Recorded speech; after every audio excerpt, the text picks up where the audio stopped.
Hello, everybody. Welcome officially here to the Simple Liable Studios. Since it's straight up television, I'm just keeping it short, sweet, and simple. But welcome to the final stop that has been the escapades of WrestleMania week and weekend as we've reached the ultimate night, the most unpredictable night of the year. This is Monday Night Raw, the Raw After Mania. And I hope everyone's doing well. Of course, I am the Simple Man, the Simple Brand, the voice of SS for Grateful for all things special wrestling. Damn it. My name is Noah Foster. And with me tonight, none other than Jeff Muther F'N Meacham. We're going to figure a better person to do this with. So thank you all so much for tuning in. We're live or on demand. Please like, subscribe, comment, and tell a friend. And you want to dictate the conversation, super chat, simple as that. As we are just a little bit under 12 minutes away. If you're going to Netflix, you might find it on your feed. You might not yet. But again, you can follow us, be a Netflix subscriber today. And I hope that you all enjoy the watch along with us. We know we're going to see our OTC acknowledge him, the new World Heavyweight Champion. Roman Reigns will be in the building as he's been called out by the ruler, Femi, and said, come get me. I'm going to come here tomorrow and I'm going to discuss what's next. For the first time ever in main roster history, not since NXT UK 2019, Finn Balor takes on his star pupil, Judgment Day, formerly known as Jordan Devlin, JD McDonough in one-on-one action. Not the Demon Finn, regular Finn. It's teacher versus student for the first time ever. We also, of course, I just said, Femi, we will see him after defeating Brock Lesnar in less than 5 minutes. And the Beast seemingly retiring. And also on tap tonight, we will also see and hear from the brand new WWE Women's World Heavyweight Champion, Liv Morgan, where I'm sure trouble is sure to be proven. But until then, of course, we got a few minutes. We're just going to go ahead and preview our thoughts into tonight's show and these segments and also bring you into the discussion. So without further ado, Jeff, how are you? How you feel about the Raw After Mania based on so far what we know is ahead on the itinerary? Well, I will say for everybody that celebrates this week like I do, Merry Day After Christmas. That's what it feels like for us. For those of you that partake on this day in particular, welcome to Monday. Oh, crap, that's right. It's 4/20, and they're still in Las Vegas, so there is that. No. Oh, yes. And funny enough, I'll be in Vegas this weekend, Thursday, Friday, Saturday, so there you go. All right, then. Last minute trip ski. But I will finally get my sister her bottles of Bella wine. So it's relieved as hell. I'm not gonna lie. That's enough to my friend's office since New Year's. Well, I mean, hey, it still lasts. So I mean, it works. Oh yeah. Oh yeah. This kind of wine will last. We're good. We might partake on the way home, and not in the car because that's open container and that's illegal always. Fair enough. For legal purposes, that was a joke. Anyway. I'm glad you said it. That was the whole conversation during the Juggalo show. Every analyst comment from Ryan was for legal purposes. That was a joke. Fair enough. Like I said, if he's not WrestleFish, he should be Ryan out of pocket because that was the entire commentary from the weekend. But I had so much fun. I enjoyed the commentary. I enjoyed WrestleMania. I've enjoyed going back and watching the shows now that I've had sleep to process me away from the in the moment of it. And yes, they didn't feel like WrestleMania for the most part, but they were still fun shows and things happened. So, and yes, I want both of those people on Raw tonight, but I also want to make sure Sol Ruka gets the totality of her war with Zarya completed tomorrow and a last woman standing, as it should be with those two. Yeah. And we're only not calling NXT because I promised Noah he could sleep tomorrow. So thank you. No. I think all of us in that group chat, all of us on this team could just benefit from, if not a full day, then a solid 8, of sleep. You know what I mean? Yeah, that's the plan for Tuesday, because my Tuesday and tomorrow to work, I'm coming home and I'm dropping dead GTS, as I have 7 minutes and 15 seconds on my countdown feed to the Raw After Mania. And also, of course, to your point, we know that NXT Revenge, will Revenge be carried out? Will Zarya still be in Saruka's shadow, or will So snatch her again and make sure that she stays out of her life, it seems? Again, Zarya says, I decide when this ends. And of course, all you go for Page, he lost on his chance to win the NXT Championship against Tony D. So it does seem like an appropriate swan song, much like Jessie Jane, who lost her chance in the NXT Women's Championship against Lola Vice, Walter's Mamacita. So I can definitely see, as we saw before, some NXT surprises showing up on Monday Night Raw and giving some tone for the future, much like last year. Roxanne, Julia, and Steve they all at the same time, same match, same disqualification throw-in segment, literally came in and basically 2 out of 3 basically have taken over the last year. Again, Julia, I'm hoping for so much more for the former World Star Champion. That's a whole different conversation. Yeah. But yeah, I always look forward to the Raw After Mania because of the idea of the unpredictability, where a business is so obvious to guess or foretell. So we will definitely see what happens here soon enough.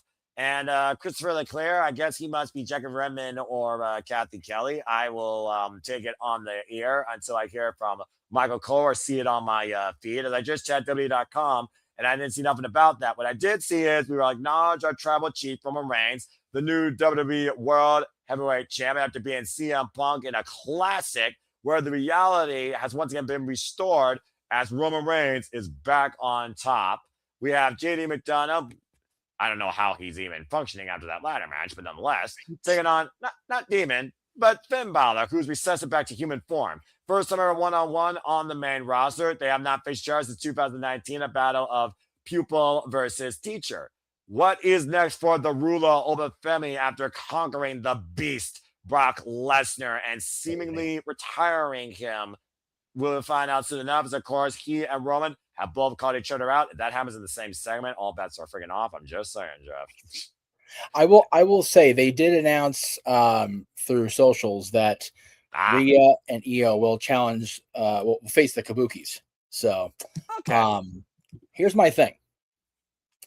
Everything looked really copacetic between Rhea and Io. Easier for me to say. Yeah, that's fair. I'm not hungover. I'm just tired, y'all. Same. Well, we know for you. We know you're not hungover. If Noah's ever hungover on a stream, call the police because we got a real problem. Because it just didn't happen. You're not in reality in this case. So you need to either call the police or call 5150 because you've all gone crazy if you're seeing that. That'll be the day. Continue. Yeah. So they were way too friendly for my thought process if they're facing Asuka and Kairi tonight. Why do we need this tag match tonight? Except Io feeling like she's taken one too many bullets and is going to be given a reason to fire one back now. A little worried for the sanctity of the relationship between they call them Rio instead of Riho. Is that like a little yeah RHIYO? Yes, like God, like subtle as a sledgehammer. WWE, you're really good. I have a really bad feeling they're gonna turn Io and have her. I know I don't want it to be. I don't, but I have a feeling that Io is gonna be Rhea's maybe not immediate post WrestleMania program, but just saying. Well, the way I see it is also this, because there's an internal struggle with Kairi Sane, who still wants to follow her senpai, but also wants to make sure she doesn't disobey Asuka. You want to talk about someone that's taking bullets? Kairi Sane is taking a bullet for Asuka, sometimes inadvertently. And I do think the Kabuki Wars, much as I'm talking about women's tag team wrestling here and the lack thereof, I think they're going to go their separate ways. With SmackDown now having to bring up brutality as their champion, this could be a really swan song for Monday Night Raw to help Io one last time, where she might have to be in this war alone. They will always be friends to go for each other, but I don't think there's any purpose to turn Io heel. I think this finally leads to what people were hoping to see at WrestleMania, based on the outcome of this tag match. Io versus Asuka, which has to be the end game of Kairi Sane being Asuka's whipping girl, which I really hope Kairi Sane grows a spine, spinning back fists, and goes on her own to set sail to better ties. That's what I think is going to happen. As we are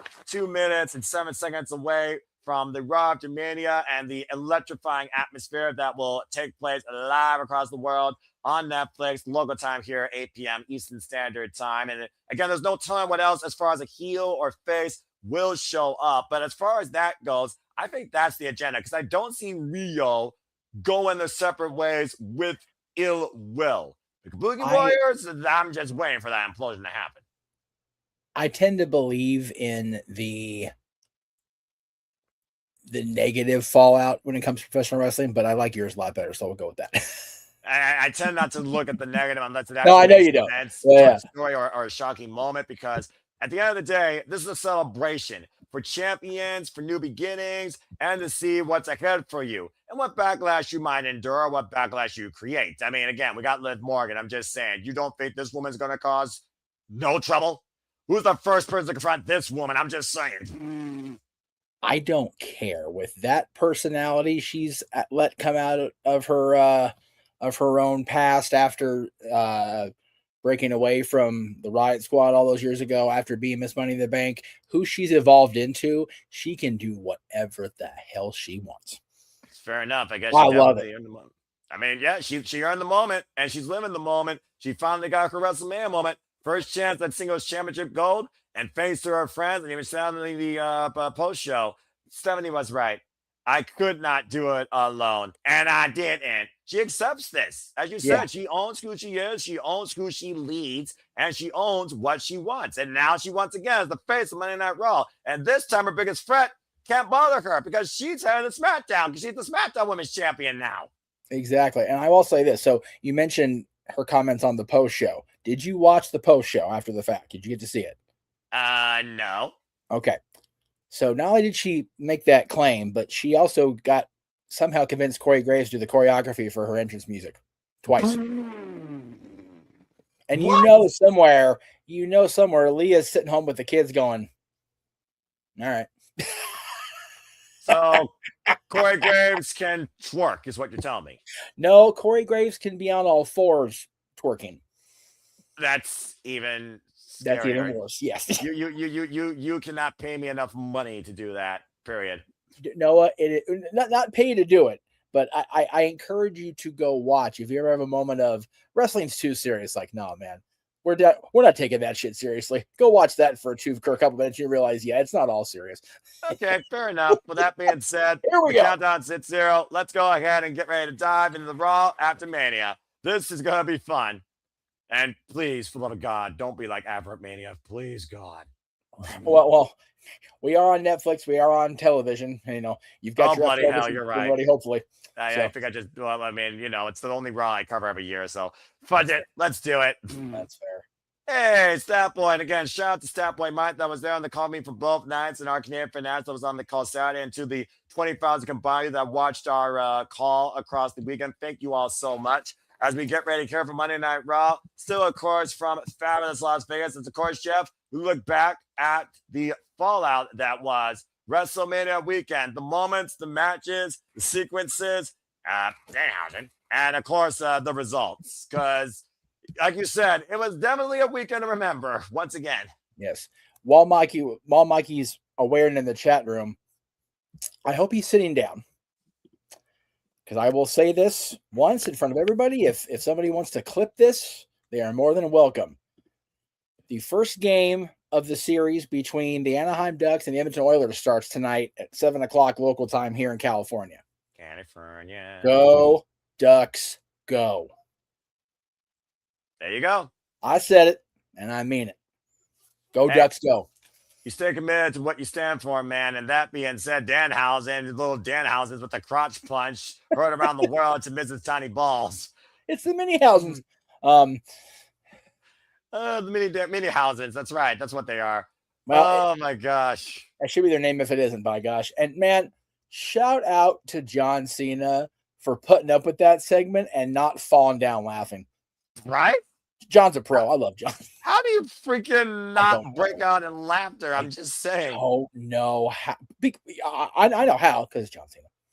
You know, that's fair enough. He's seen it all, right? And my girls are tag champs. I knew you were happy about that. Of course, Trick Willie got the trick shot and became the United States champion. Becky Lynch finally got Jessica Carr to work to her level, and she won back the WWE Women's Continental title. Braun Breaker, faster than the camera could keep up her drone, spearing Seth Rollins, SmackDown, and having back in the Gooper's clutches as the Architect was incapacitated.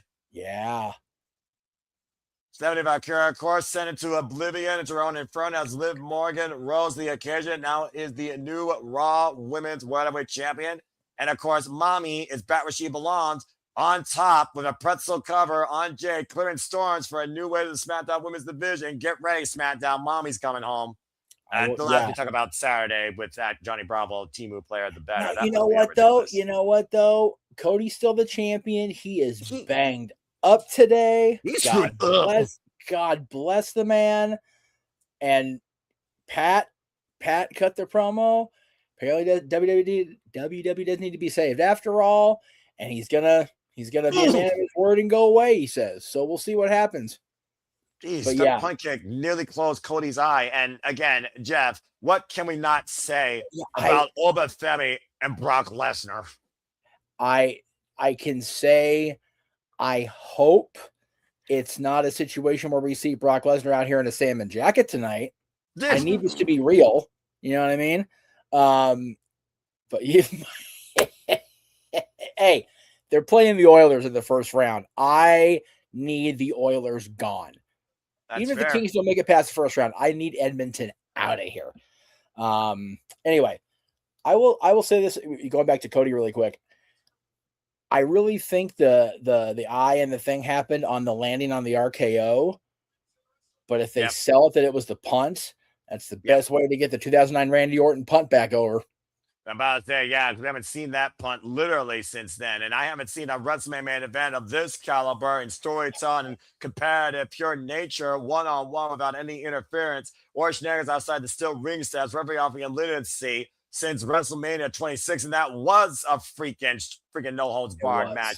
What Punk and Roman demonstrated last night in trying to prove a truth versus bring forward back a reality was absolutely insane for that half-hour plus. It really was. And, I pointed out when I was on the stream with Greg, it was not Roman Reigns that resorted to a blow to the groin. Punk did that. So who really needed help? After distracting the referee. And exactly for all the, and Roman showed Punk credit, respect as well. Okay, so they're showing that roller coaster. I have still yet to be on that coaster in Las Vegas at the New York. And not a big coaster guy for a long time because of all the concussion issues. But if the budget's there, I may do that this weekend. I may bring my little thing with me, and we'll see how Jeff does. We'll see also what Liv Morgan stirs up now as she looks to bring trouble as the new WWE Women's World Heavyweight Champion alongside Dominic Mysterio. And there is Rio as Mommy. To your point, it is official. Rio will have one last tag team match to get on Raw, taking on the Kabuki Warriors. I love it. Of course, we'll also, saw the Beast brought Lesnar leave his boots and combat gloves in the ring. We'll look more into that tonight as the Beast brought Lesnar. We'll be further discussed tonight on Raw to go inside the building and kick fans off. As we're looking live at the Capacity Arena in a building you're very familiar with, Jeff, the T-Mobile Arena tonight for Raw After Mania. Yep, the home of the Vegas Golden Knights, and I am a Kings person. I always will be, but that arena, that facility is awesome. And they won their first game of the Stanley Cup playoffs last night, defeating Utah 4-2. So that arena is riding high. Well, let's see what we kick things off as we welcome you, everybody, into Monday Night Raw Live. Well,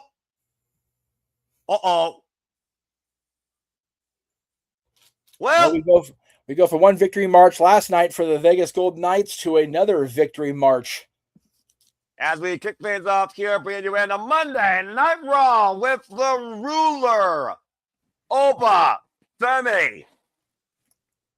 How is this man feeling on cloud nine and not? Right. It's funny, Noah. I don't know if they still do this every game, but at one point when the pregame rallies were going on outside of the T-Mobile Arena for the Vegas Golden Knights games, they would have what they call like a Thunder March, pretty much, like where they have like the like the drum line and the cheerleaders and everything, like do this big long march into the arena. The final segment of that musical piece was Goldberg's old music. Well, maybe they should play up with Femi's rumors because that is much more of a victory. And look at this guy dressed to the nines.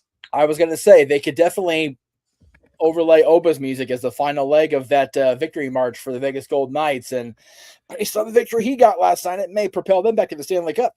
Might as well call him the biggest high roller on the Las Vegas Strip as he took his shot and he was able to conquer the beast, Brock Lesnar, dressed fine, silent and profiling, high in victory. Oba Femi, of course, who was the one to beat the one in 21-1 and has already called out the new one, our tribal chief from Reigns. It looks like Oba Femi is going to kick things off with a little bit of an opening message or maybe an opening warning, as we might be looking at literally the next big thing.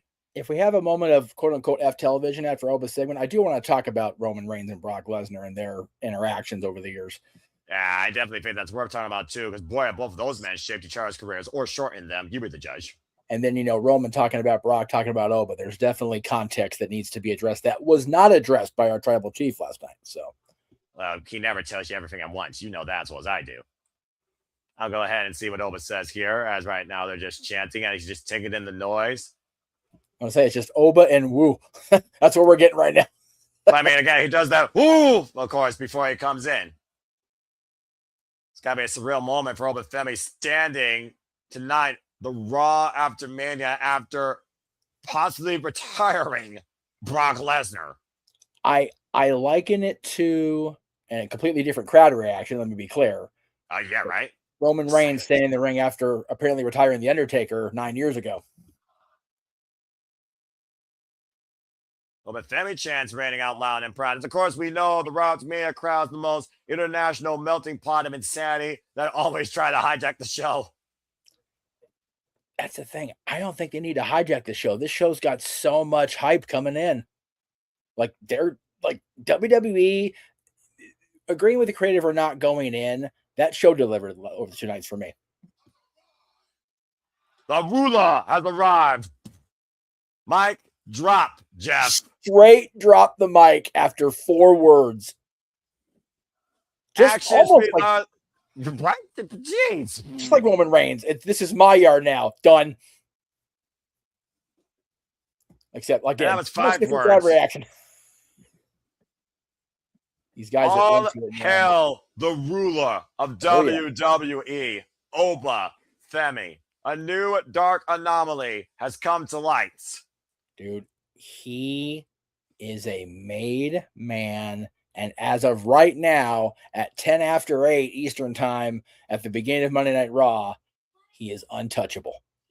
Yeah, well, we'll see if the Kabuki Warriors deem themselves untouchable, as once again making it personal with former family, as of course Asuka always claims to be Io's senpai, that is teacher or master, by the way, folks. And I've always been one who brought you success in WWE. You seem to forget this, but tonight you will remember. Thank you, subtitles.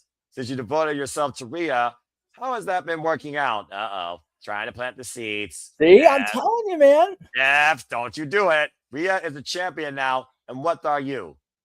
They worked together to beat Jade Cargill. They're both of them been on their assault. Io, you didn't have to happen this way.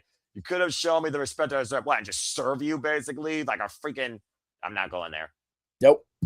I'm not going there. Nope. Not only did you make your choice, you try to corrupt Kairi, too. Kairi, you have to literally break free underneath this iron will of Asuka. You and Rhea will suffer the consequences. Because you're not ready for Asuka. Well, we'll find out later tonight. So, I didn't have the opportunity to see a whole lot of Kana before she became Asuka. Was this the aura, or is this amplified exponentially from that point? I mean, for a little while on the independent side of things, Kana was a bit of a loose cannon badass. I mean, if you could literally survive what might have been called domestic abuse against Minoru Suzuki, you got every right to be insane. So I would say a little bit of both. Yeah, if you got to interact with a murder grandpa for any length of time, you're bound to have a little trauma, a little PTSD. Well, I mean, again, with people that want to interact with mommy, it might be a whole different conversation, especially from Las Vegas. That being said, as we bring in the Bring Up Brutality, here comes a new SmackDown WWE Women's Champion, Rhea Ripley. Mommy's home and back on top, folks. I love it. It looks like they got that Nate Ash guy, or what is his name, is doing the introductions tonight. Io Sky, of course, was instrumental in helping Rhea Ripley beat Jade Cargill, neutralizing her baddie squad. And of course, these two have been together for the last year plus, redefining each other's careers as tag team partners, rivals, and allies. Coming up next, Io Sky and Rhea Ripley taking on the Kabuki Warriors, Asuka and Kairi Sane. When Monday Night Raw at WrestleMania returns to this commercial break. Fuck streaming services. Fuck streaming service. We need like the middle finger over like a giant like Wi-Fi or something now. And anyway, say just like yeah. That being said, shout out to Daniel, by the way. And again, we all love Denise Salcedo. Again, she is the hardest working female not named Beta Sky, in my opinion, that literally dedicates herself to this business. So again, thank you, Daniel. Appreciate that. Let me just again praise the team, and without taking anything away from Denise Salcedo or Sean Ross Sapp or anybody that inhabits this content creation wrestling space. Right? You guys outdrawing them and the NBA playoffs this weekend. Just how far are we into the show? Befuckles me. There you go. But I'm here for it. I was so proud of you guys this weekend. All right, so Brock and Roman. Yes, go back for that. At one point in the post show, Roman, talked about, everybody was putting Oba over because he beat Brock Lesnar on the grand stage, and Roman's like, I got a few of those. You come back to me when you talk to me, whatever, right? Yeah. Here's the deal.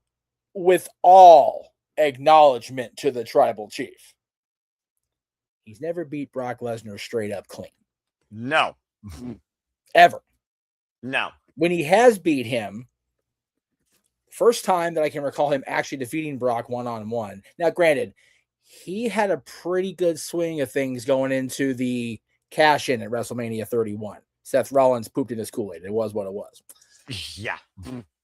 SummerSlam 2018, he did, in fact, defeat Lesnar for the Universal title with a distraction from Braun Strowman. Exactly. He did, in fact, unify the titles at WrestleMania in 2022 by defeating Brock Lesnar in full bloodline tribal chief mode with everybody and their mother interfering. Yes. Just saying. Yes. And lest we forget SummerSlam, where the entirety of the ring structure itself interfered. You forget Tractor just lift the ring up. What the hell? Like, what are we doing? So, yeah, I will forever be convinced that if Roman's reign needed to end before the story was completed, it would have been at SummerSlam, because Brock Lesnar literally threw artillery at Roman Reigns and he still couldn't get the job done. Yeah. But it was never one-on-one. And I think part of, if they weave it right and they tell that part of the story, they could weave it in that it sits right here in the back of Roman's mind that he never beat Brock Lesnar the way Obafemi done beat Brock Lesnar yesterday. You couldn't not conquer what I conquered. No, exactly. You have victory. You have victory, but you do not have dominance. About to say, that's the difference. Exactly. And there's the reason why they're two different words. That being said, there's also obedience and there's also companionship. And I would use the first word to describe the relationship with the Kabuki Warriors, especially about Asuka literally holding Kairi Sane with the threat of punishment if she disobeys. Asuka and Kairi Sane, former, of course, WWE Women's Tag Team Champions. Last time, of course, they actually got involved in a one-on-one, Io Sky and Asuka. Yeah, yes. About to say. That's also accurate. Was literally back in 2023 over the WWE Women's Championship when Io Sky was the champion at the time. There you go. You think about again the tumultuous history, the fallout of the Kabuki Warriors and Io Sky and Rhea Ripley becoming pretty much the only friend that Io really had left ever since the fallout at Purple Australia, the fallout DDT injury. Every chance that Asuka could try and stick it to Io Sky, she's always tried to put her beneath her. And right now we're starting things off with how fitting. Kyrie Hojo, or excuse me, Kyrie, sorry, I'm thinking about the bygone era. Kyrie and Io Sky right now. You know, when So Kyrie good. actually wasn't, I'm not going there. I'm in a good mood. But I Yeah, just, that's it. Kyrie to me, though, just should be so much more in the WWE, in my opinion. She's better than this. And Io Sky knows that. She does not need Asuka, and she doesn't need this Asuka telling her what she needs to be. No, it makes for good storyline driving, but it's like we need an end game here eventually, right? Yeah, I So mean, you gotta grow a spine at some point. You gotta stand up yes. for yourself. I mean, look what Io Sky did. Io Sky, in my opinion, has surpassed Asuka. Freaking heck out of win at WrestleMania right now. Oh, driven down by her hair. Man, oh man. And yes, you were right. It is Mark Nash at ringside. I think Alicia Taylor was either given the night off or she took the night off. I don't know. There was a lot of fan and hotel and drama bullshit this weekend. That I don't know explains who's it. there and who's not, to be honest with you, but I'm not surprised if people aren't there for a reason. You know what I mean? Well, So whether or not you're pointing out too late or you just want to take some sleep or something else happened, yeah, that's your jurisdiction, especially out there in Las Vegas. Showed up blocked by Kyrie. Of course, Io Sky, who has been there for Rhea Ripley ever since their incredible main event match last year over the WWE Women's World Championship at Evolution and building this bond as a tag team that eventually led to them winning the Women's Tag Team Championships. doing Asuka's taunt and then mocking Io's. Interesting approach Oh, by Kyrie Zane there. well, clearly, again, they're trying to make this mental, and at the end of the day, Asuka wants to make sure that Io Sky is never ready for her or surpasses her. Follow drop kick there by Kairi Sane as the Kabuki Warriors isolate Io Sky and take control here in the early going. And again, what does this mean for Io Sky with Mommy being the WWE Women's Champion and knowing now she has to be on SmackDown? Io Sky with a cover, a schoolgirl roll up to Io Sky is going to have to try and literally get past the shadow that Asuka, is trying to continue to loom over her. But after the night, she has to do it on her own if they don't sell face here to your point. Well, it's like I said about Roman Reigns when he regained the championship. Prior to that, between regaining the Ulufala and regaining the Ooh, World Championship, Roman spent the better part of 16 months trying to find his place in this world, his place in this WWE universe. What is Roman Reigns if he's not the champion? What is oh, Io Sky if she's friends with cover, somebody two. who is now not there to be her friend, her guardian? I guess we'll have to find out after today. Well, but again, though, as you pointed out, Io, Kyrie, and Asuka, they're all still, of course, going to be here on Monday Night Raw. Rhea Ripley Right. now leading off with Kyrie dropping her down face first in the ring and a far running drop kick. Attack. Uh-oh. The fish is asleep in Vegas, Mikey. Anyway, I'm about to say, very true, Jeff. And right now, Asuka, went for that lightning fast kick, high kick by Rhea, miss. And right now, lightning fury offense here by Asuka. One of the most vicious strikers in the game, kick to the midsection. God. Face straight in the knee, swing in the miss. Oh, spinning back fist. Follow spinning Sova, rising knee. Combination offense by Asuka, teeing off against the new WWE Women's Champion. Oh, Ripping in trouble. And catching her with a Kawara kick from down below. Now the Kawara with the far leg, but Prancing gets a 2 counts. Let's not forget, folks, people just tend to sweep away the fact that the only reason Asuka was no longer undefeated in the WWE is because she came against the juggernaut known as the Queen. Asuka was a force, and she's still very capable of causing great damage across the board. Oh, Gary looking for a cheap shot here. Rhea able to outsmart Asuka there. The referee got covered a high. Get to your point, still undefeated in NXT. Had to relinquish the NXT championship being called up to the main roster after her 526-day winning streak and as champion. Now Kairi Sane looking to say bon voyage to me on the outside with the insane elbow. My goodness.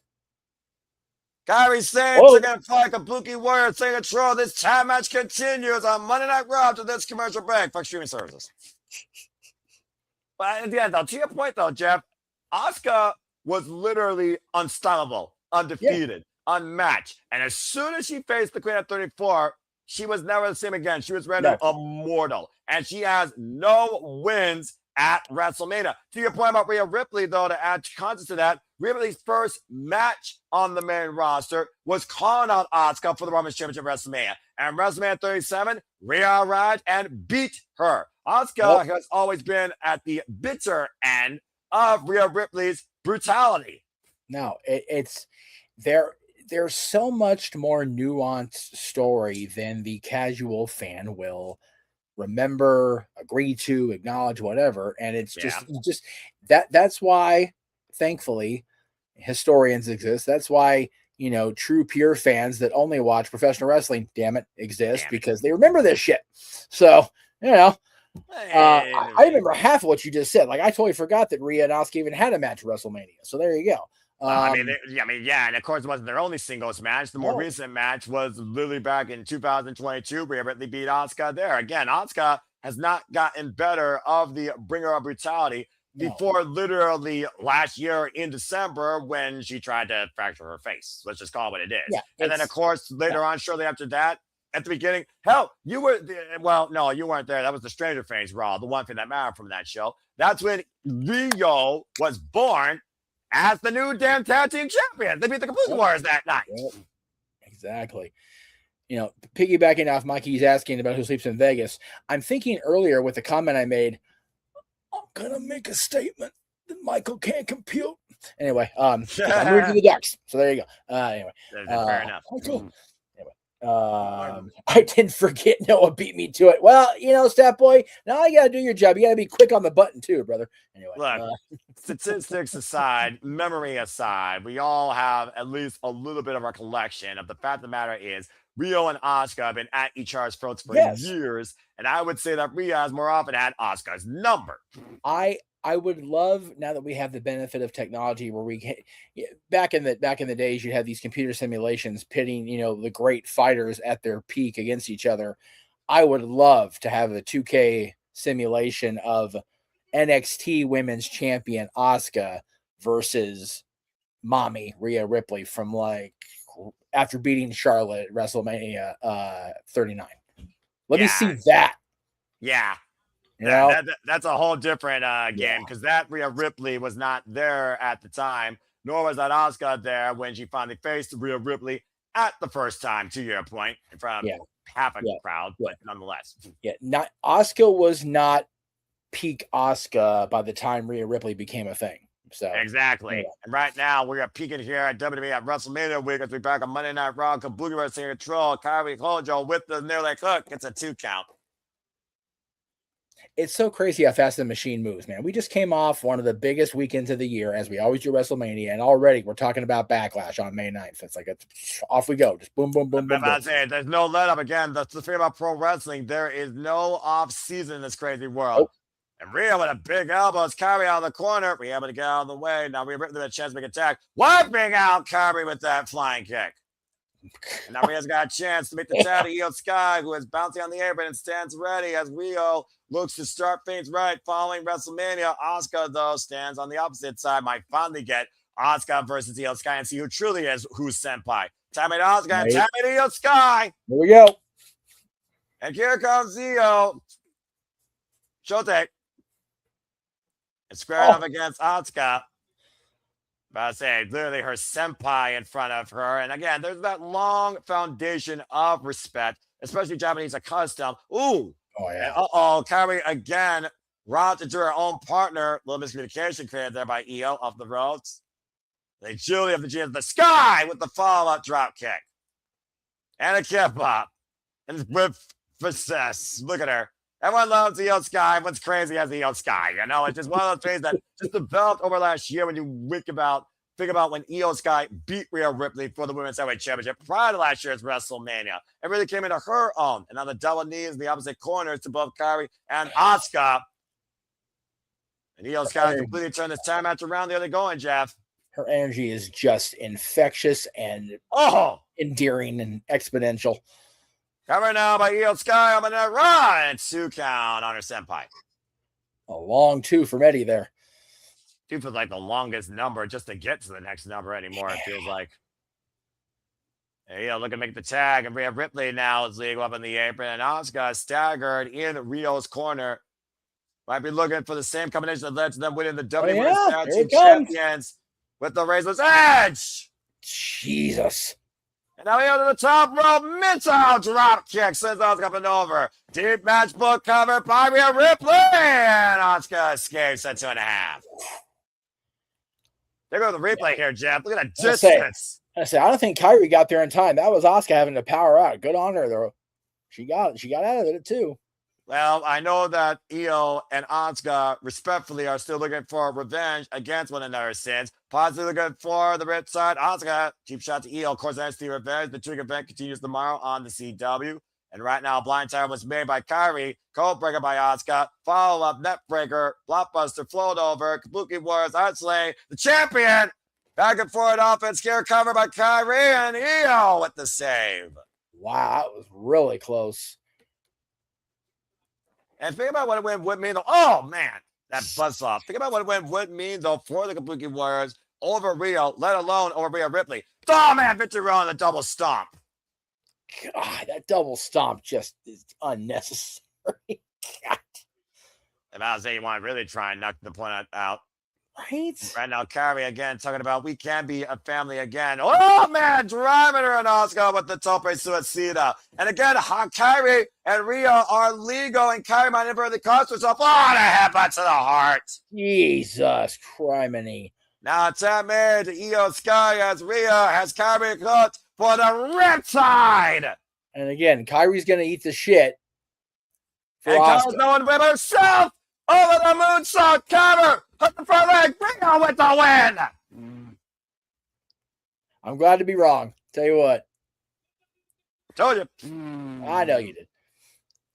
So, is it me or is the theme of the weekend on attire green and purple?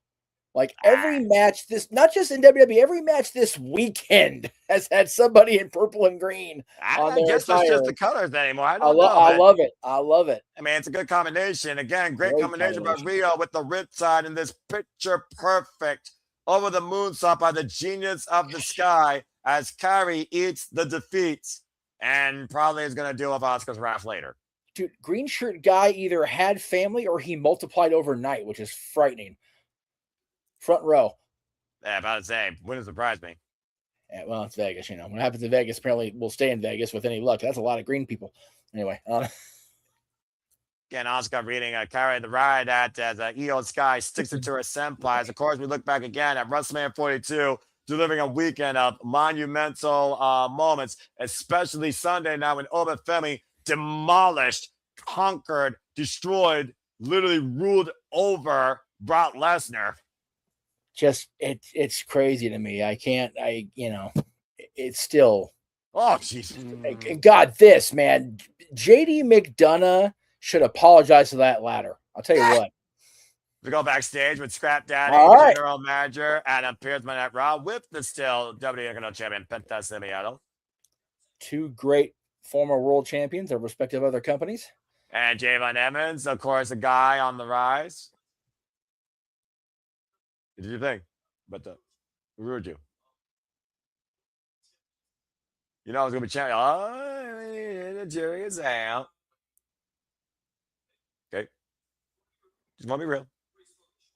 We stole that show last night. And we do it again. So, but you know.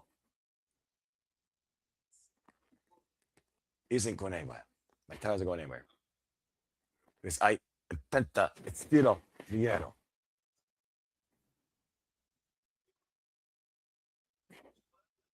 Oh! A very familiar pose to Javon Evans. Eagle. Ethan Page. And I want the Intercontinental Championship. Uh-oh. The difference between me and you is I don't need a second chance. Adam, take the match. Make the match, please. Dude, Javon owes Page at least a receipt or 3. How about you all sell in the ring tonight? Looks like Prince makes his Monday Night Raw main debut against Javon Evans. I love the Raw After Mania. Yeah, seriously. And to your point, he already twisted the grin of Javon Evans once. I don't think he has no problem doing it again. Welcome to Monday Night Raw, Ethan Page. Pierce is like, sometimes my job's just too damn easy. Yeah, I mean, it just works itself out. But what This works man, itself however, out will be the aftermath of CM Punk. That won't be easy. Coming up next, we'll look and see what's next towards the Second City Saints. CM Punk fine defeat of this commercial break. Fuck streaming services. dude, Roman pointed out on social media, man, for all the bullshit and the discourse and everything between the two of them over the last couple months, Punk and Roman just tore it down. And Legit. I said this in my post this morning, and there's a lot of stuff that wasn't in full context that I'll get into when I have to, when it's necessary. But I will say, I went into the post show yesterday feeling like I had fallen back out of love with this for a variety of reasons. But being able to be on the stream last night and getting some sleep, getting some perspective, I go back and I watch that match and I go, for every bit of whatever, stuff like that is why I fell in love with it in the first place. Exactly. Those guys had no reason to go over almost 35 minutes other than they can. And they did. Just like Randy and Cody didn't need to go as long as they did. They just did because they can. And when you're in the top spots on both nights of WrestleMania, that's what you're supposed to do, is deliver. And I think that the matches themselves deliver. That statement may come back to wreak havoc on my brain later when I'm proven wrong because of whatever. And we'll see how things play out. But long term, who knows? Short term, I am happy with the way the nights worked out, and I am so ecstatic for Ethan Page to be on the main WWE roster on Monday Night Raw, even though he won't be on SmackDown with Chelsea, which sucks. Although Chelsea might move to Raw, you never know. Things, LOL brand split, right? I mean, to be fair, yeah, that's kind of the MO I always give. I mean, it's not the first time we've seen champions lose, swap championships, and go to different rosters either. But Judgment Day is Monday Night Raw, period. I think that's highly unlikely on likelihood. They've literally been nothing but Monday Night Raw. It's for me, I like this night and I like SmackDown because we get an indication of who we're going with, what we're going with as the new year, quote unquote, WWE starts. Because Day to WrestleMania is always a reset button. So exactly. We hit our creative finish line. So now we just wait and see what happens. Yeah, and again, there's still so much more to think about. How does Seth freaking Rollins respond to Braun Breaker spearing SmackDown and having Cousins match against Gunther? How does Gunther follow up in this favor to Paul Heyman? With Paul Heyman probably still distraught that he saw the end of his client, his friend, Brock Lesnar. Yeah. There's still a whole lot more Raw aftermath yet to unfold or even be foretold as we're just starting here from Las Vegas in the T-Mobile Arena, of course, the aftermath that is WrestleMania, the Raw After Mania. Lights up bright, a nice sunny day on site in the jewel of the desert that is the city of sin, Las Vegas. Quite a skyline there, good grief.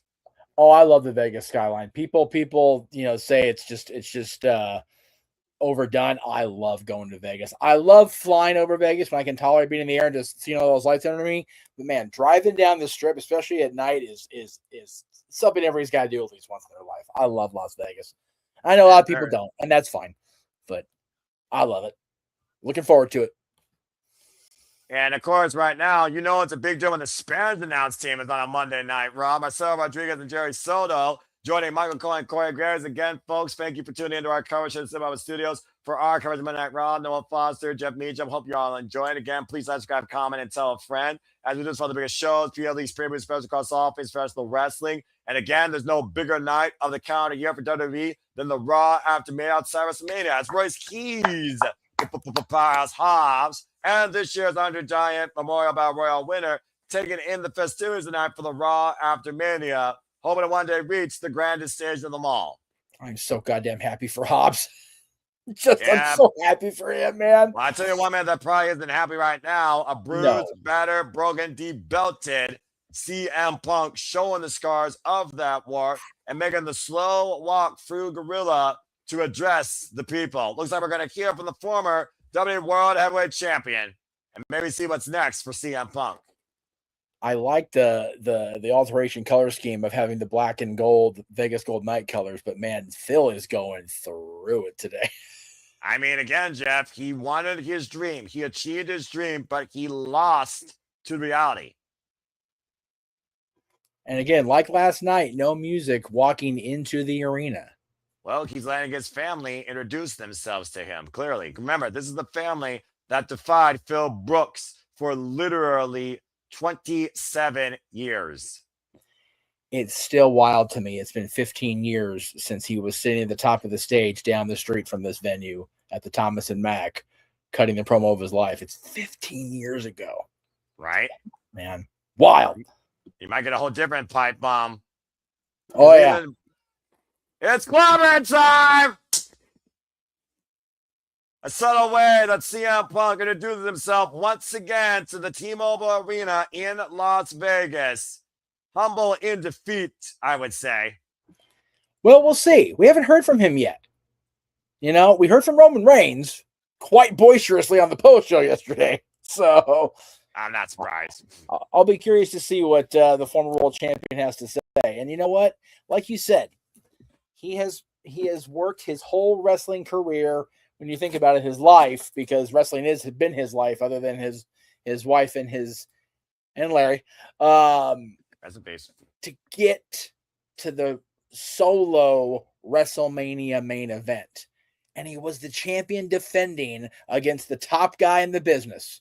You can't really ask for much more out of a career than that. You know what I mean? So where does he stand now, though? We'll see. Well, it's always something that you're going to remember when CM Punk has a microphone. So we'll find out soon what's next for the Second City Saint here. Sooner rather than later. Just taking it in right now, considering the dream is over, at least for the next year. Time for a new one to begin. Former two-time WWE Heavyweight Champion held that title for 169 days. Again, a commendable run across 5 defenses until he ran to the reality that was Roman Reigns. For the people that are in Las Vegas, or watch this back, for those of you that are there tonight and were at the Thomas and Mack 15 years ago, give me a gauge. Give me a gauge on the crowd. Where were they at now compared to where we were 15 years ago? I'm dying to know what the vibe is, honestly. Crowd giving him his flowers, chanting CM Punk, and he's like pressing his eyes closed because he don't want to cry yet. He wants to get this out, you know. Well, I mean, again, this is his family. Even when he wasn't here, they never ever forgot him or left him for dead. Nope. Did a lot of loss past 6 months.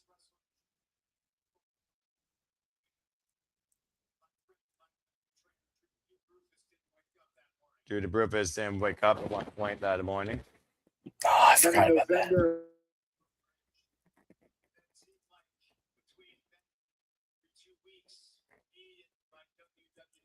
You met WWE family 2 weeks. Jim Shank, David Coach. He's the cameraman, hair makeup. Producers, people in the truck drivers, giving his jitsu.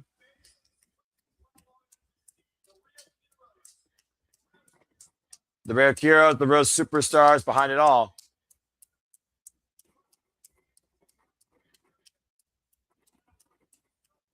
Like grinding day in and day out to give up to their families.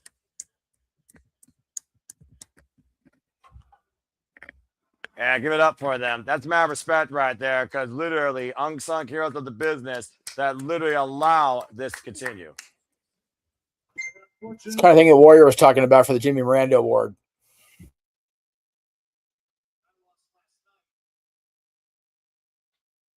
Yeah, I lost last night.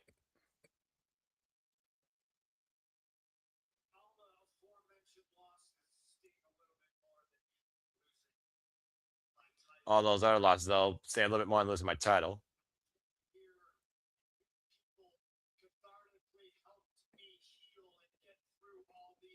I came here and you people could finally help me heal and get through all these losses.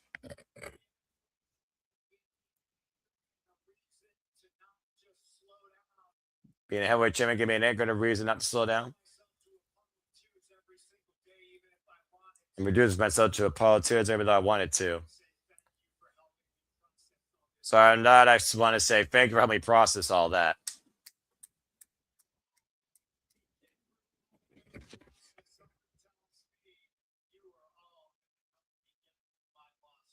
Someone tell me y'all going to help me get through the loss last night. You helped me get through all those losses before.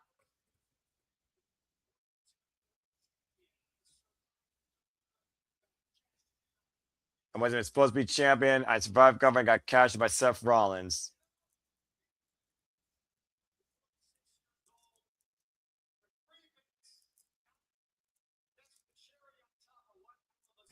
That's the Jeff, sure, tell me on Sunday. No, I mean, you're just counting the timing. Instead, I stayed ready.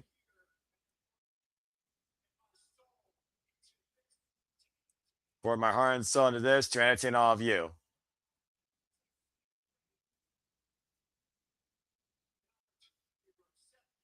Because I stayed right up 2 in a row. Seth gets hurt.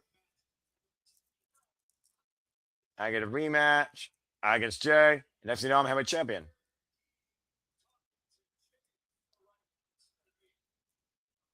The Jay was announced instead of me. I don't know why you're booing that. I don't know why you're booing I like to eat too. I like to eat too. that was a nice save of Jey Uso from CM Punk there. To be fair, Jay needed that save. Let's just call it what it is. You know why smiling? You know why I scream my step? It's because I'm still the best in the world.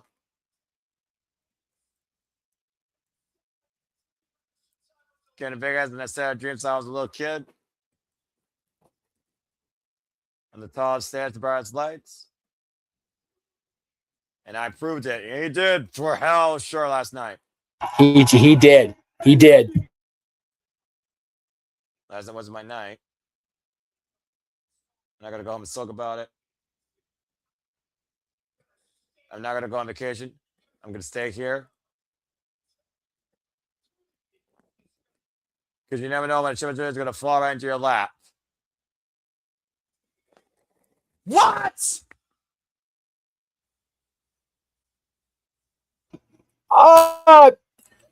You're not medically cleared, sir.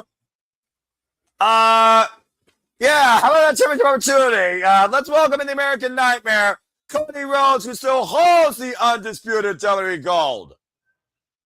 I don't know if you thought of this guy, but oh my God. And again, that's makeup. A lot of it's makeup, let's be clear. But still, God. though, I mean, good grief. He's definitely going through it, just walking down to the ring right now. Well, I mean, he literally got his bell rung by his freaking mentor, Randy Orton. But regardless, to your point, Jeff, unlike CM Punk, Cody Rhodes is still the holder of his championship. He may be holding the championship. I don't know if he's a whole Cody Rhodes compared to when Saturday started. He is. He's had a rough weekend. That's putting it politely. Right? That's putting it politely. You think about both these men in an embrace on Friday night, dressed to the gills, looking at how far each other came to literally achieve the dream. And now you see both men smiling. One man still dressed to the gills as champion. Looks like anything but a champion. A CM Punk checks on him. Cody went to grab the mic and he started the ring, and Punk looked right here, looked at him. He's like, oh, "Damn!" It's like, hey, you look fucked up. You look more fucked up than me. Whoa! There it is. I gotta get the wall in. Come on now. We have the best say. Oh no! The traditions. This is interesting. Well, Jeff, how many years in a row prior to a Rumble have Cody and Punk teased a one-on-one? I know. Cody's not be stupid though and get to bravado guy here. I was leaving. Just you? Nope. Don't leave. Is that it, bro? This is your time, CM Punk. Champ respects the man's territory. Maybe it's soon. May require an exception, but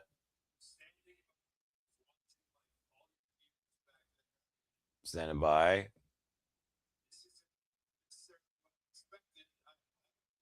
This is what I expected. We have to freak out. Bob's gonna crash out.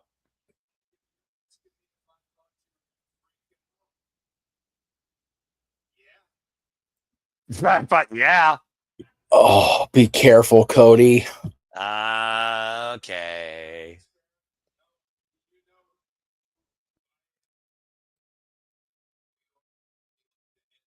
No, I'd like to handle fame. I mean, it's true.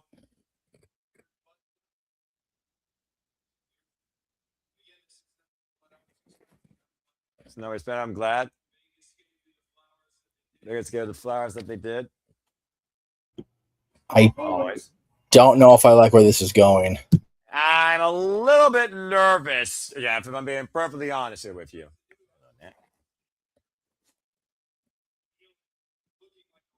Stand feeling looking like a loser. Wait.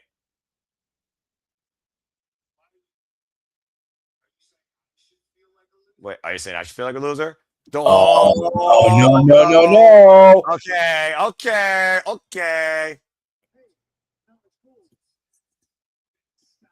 Stop it, we're friends. Oh, so okay, good. Good boy, Phil. Good boy, Phil. There's somebody look at the loser.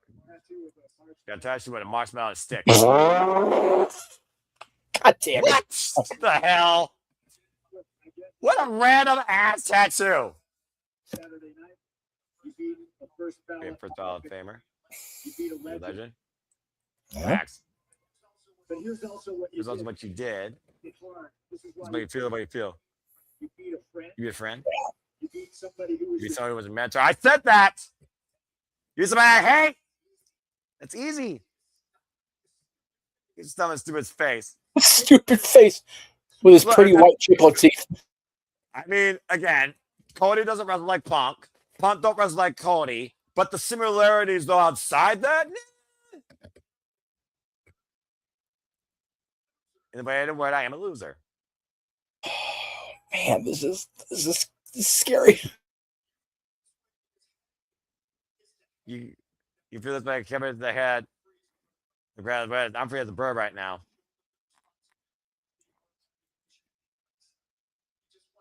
I show them responsibility last night, but just wasn't my night. Okay, keep being champion. Keep winning. For me, I just gotta stay ready. Because you never know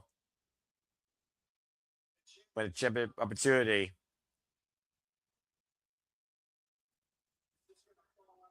It's just gonna fall out of the sky. Oh, okay. What? Yeah, keep walking. Please just walk. Do it, Jeff. We're not done yet. Damn it. just say when. Just say when. Oh, boy. no. Now that would be something. Cody Rhodes beaten up, battered, bruised. Maybe have a fractured orbital almost, but still the undisputed WWE champion, while CM Punk is a free spirit in defeat. Cody Rhodes should get down on that mat and kiss whatever ground he worships that was not 2012 CM Punk he just talked to. Accurate. And I think that goes back to the growth of CM Punk, because that could have been a whole different situation. You were nervous there for quite a while. No, Cody had no fucking business coming out there just then. Zero.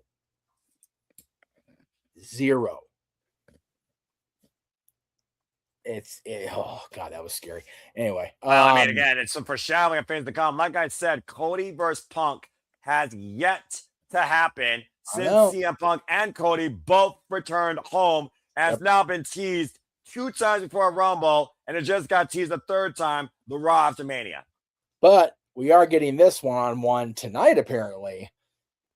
JD McDonough and Finn Balor one-on-one, something that, you know, you talk about it when a team gets together, when a faction forms, like how awesome is the fallout and the breakup going to be? This one kind of breaks my heart. You know what I mean? Because I love Finn. I love Jordan Devlin, regardless of how stupid his character has been booked. Regardless of how bad Finn's run in WWE has been booked, let me be clear. But these two guys are just going to go out there and do their thing. And now this smiley cocky fool's going to come out and do his. Ego. To that point, all Ego Hell yeah, Page, dude. former NXT champion, NXT North American champion, stand up from Canada. Shout out to our friend Shabbat Ash, of course. Yes. Now making a kid's Monday Night Raw debut, of course, after failing to capture the NXT championship against Tony D. Ethan Page is in action next against bouncy Jalen Evans, who's already twisted his grin once before, and I think Jalen Evans is ready to turn Ethan's grin upside down. Ethan Page, Javon Evans up next on Monday Night Raw as Raw After Mania continues from Las Vegas.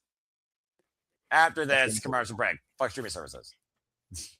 But a hell of a segue to the commercial with that beautiful Vegas sky I talked about. I'm about to say, you're talking about the Vegas skyline. So, again, the suspension of disbelief, though, that there's a clarity and a freedom not having to bear that heavy responsibility. And CM Punk, like I said, I don't know if he necessarily was humble, but he certainly seemed far more comfortable knowing that, again, he just has to wait for the next one to go around. Sometimes you win this business, and eventually you have to lose because nothing lasts forever. And he's looking forward to whatever the next chapter is. But Cody being there just to, I don't know what that was about for Cody, to your point.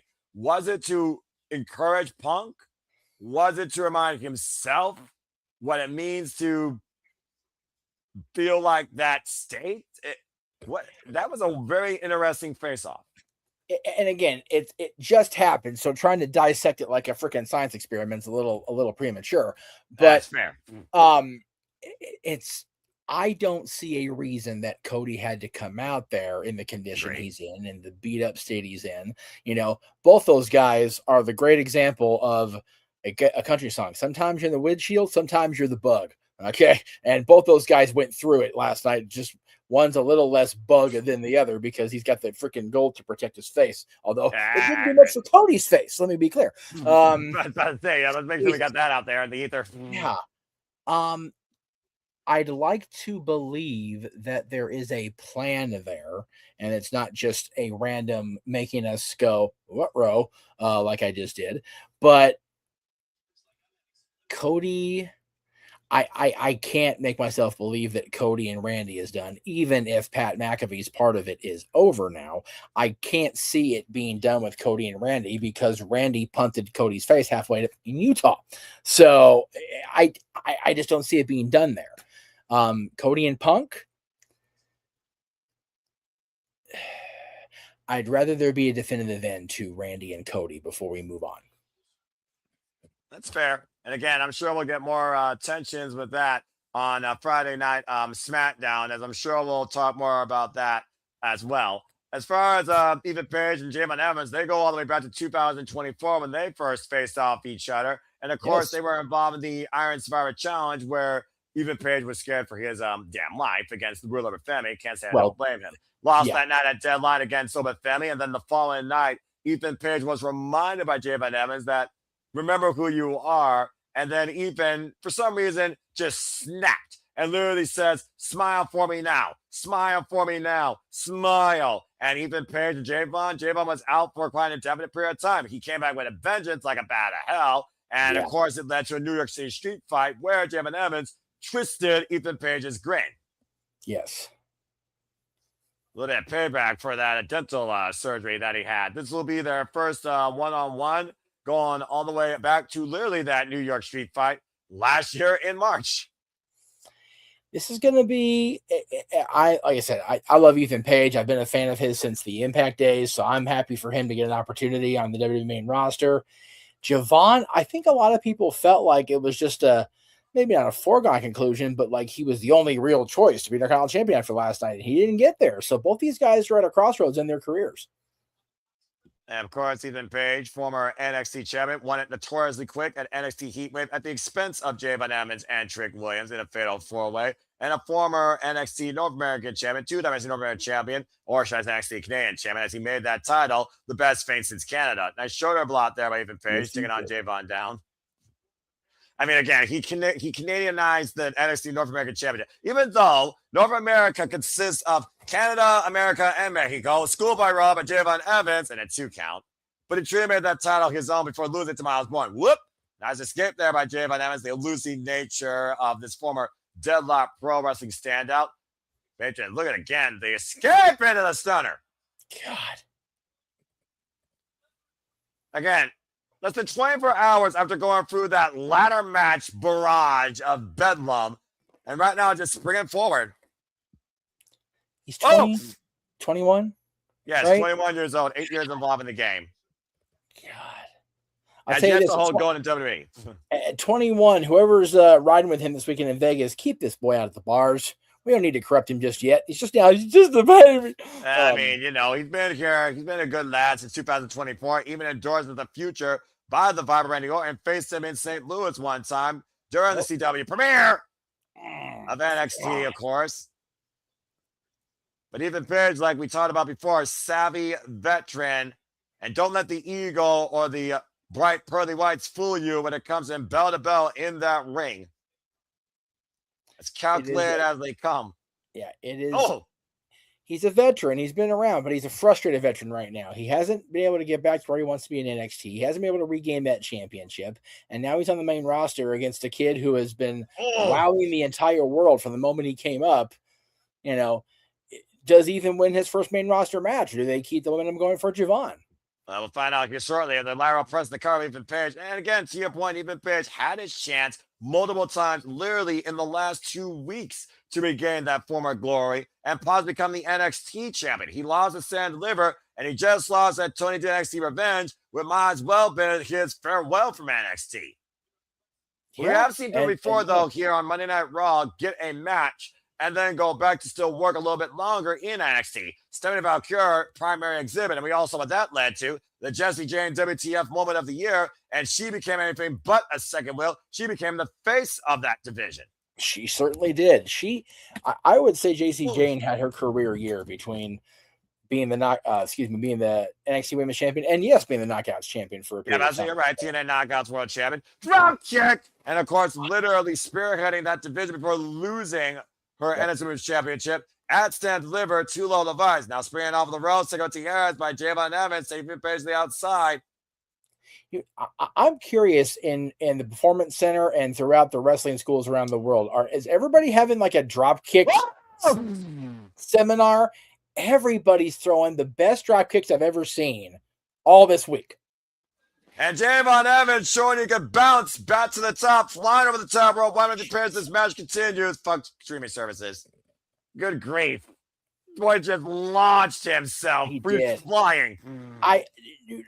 If I even tried to get over the top rope without touching it, I think I would break my hip. Like, and that's just not me being an old guy. That's just like physics and reality. And you and me both, dude. Again, I don't know how you get that sort of spring in your step, but your boy Bouncy, what the name implies, that 6'5", 180-pound spring, it feels like. It is so gratifying to see people like Ethan Page getting there. Okay, I'm gonna share screen this. It just popped me. I'm sorry. Give me a second. What is it? What is it? Hey, fine. We got a commercial break. So again, I know. Well, it very much ties into the fact that we're in a commercial break. Oh no. Oh yes. Oh boy. What is it? What is this? This is good. This is good. There, get ready for a resume. All right. Let me go ahead and hit the thing. Let's see what we got. Then versus that. We're in the attitude era today.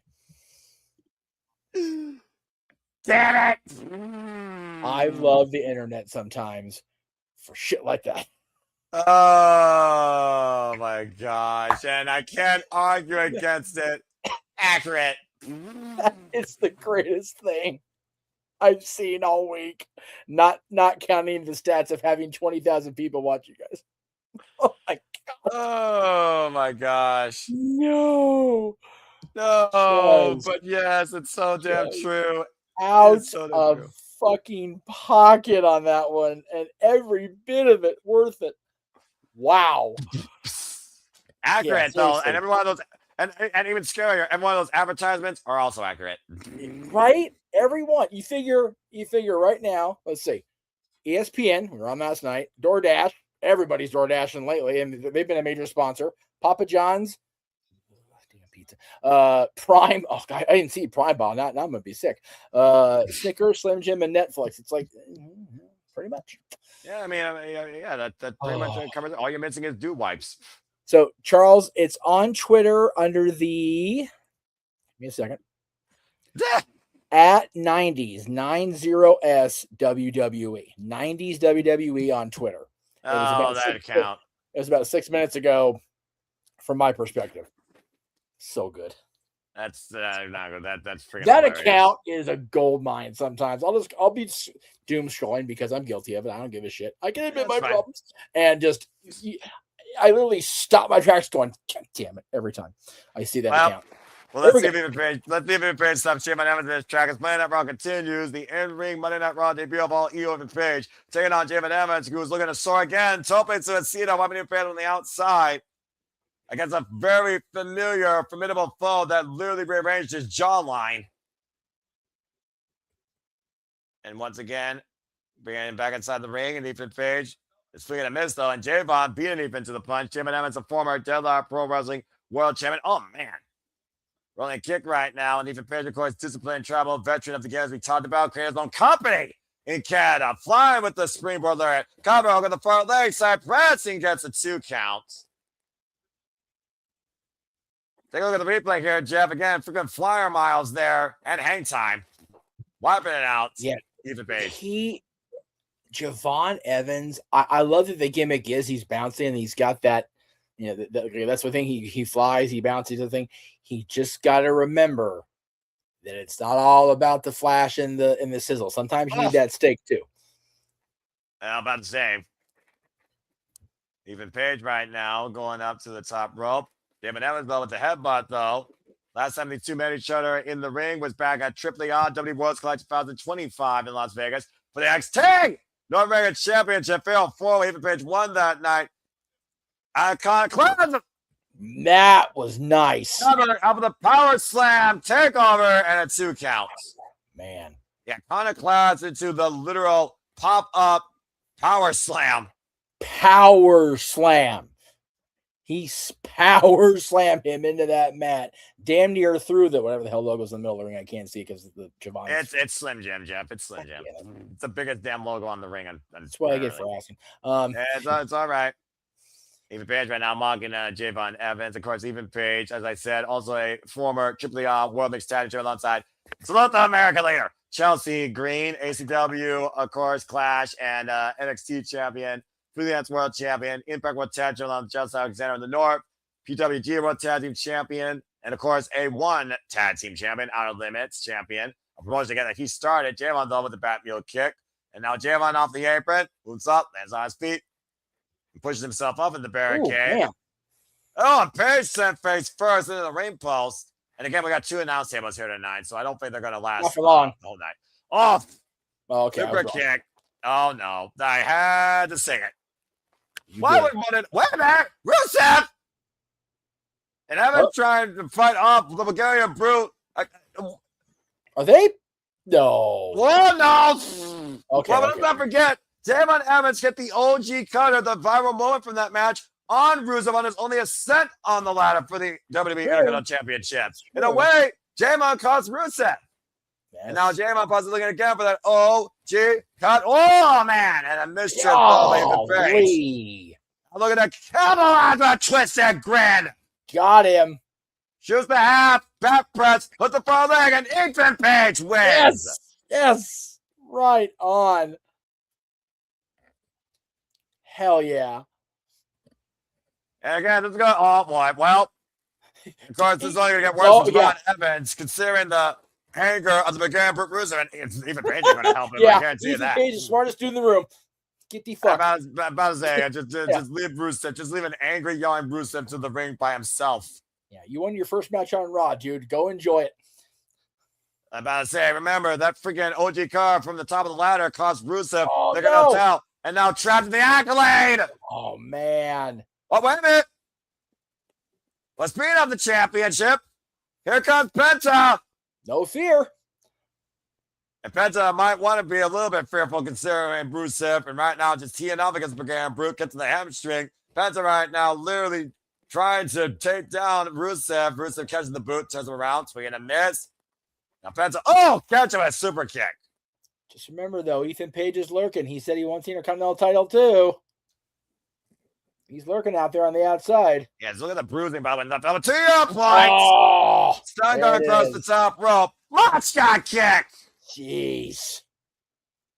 Literally even feeding Penta to the wolves, and that wolf being Rusev.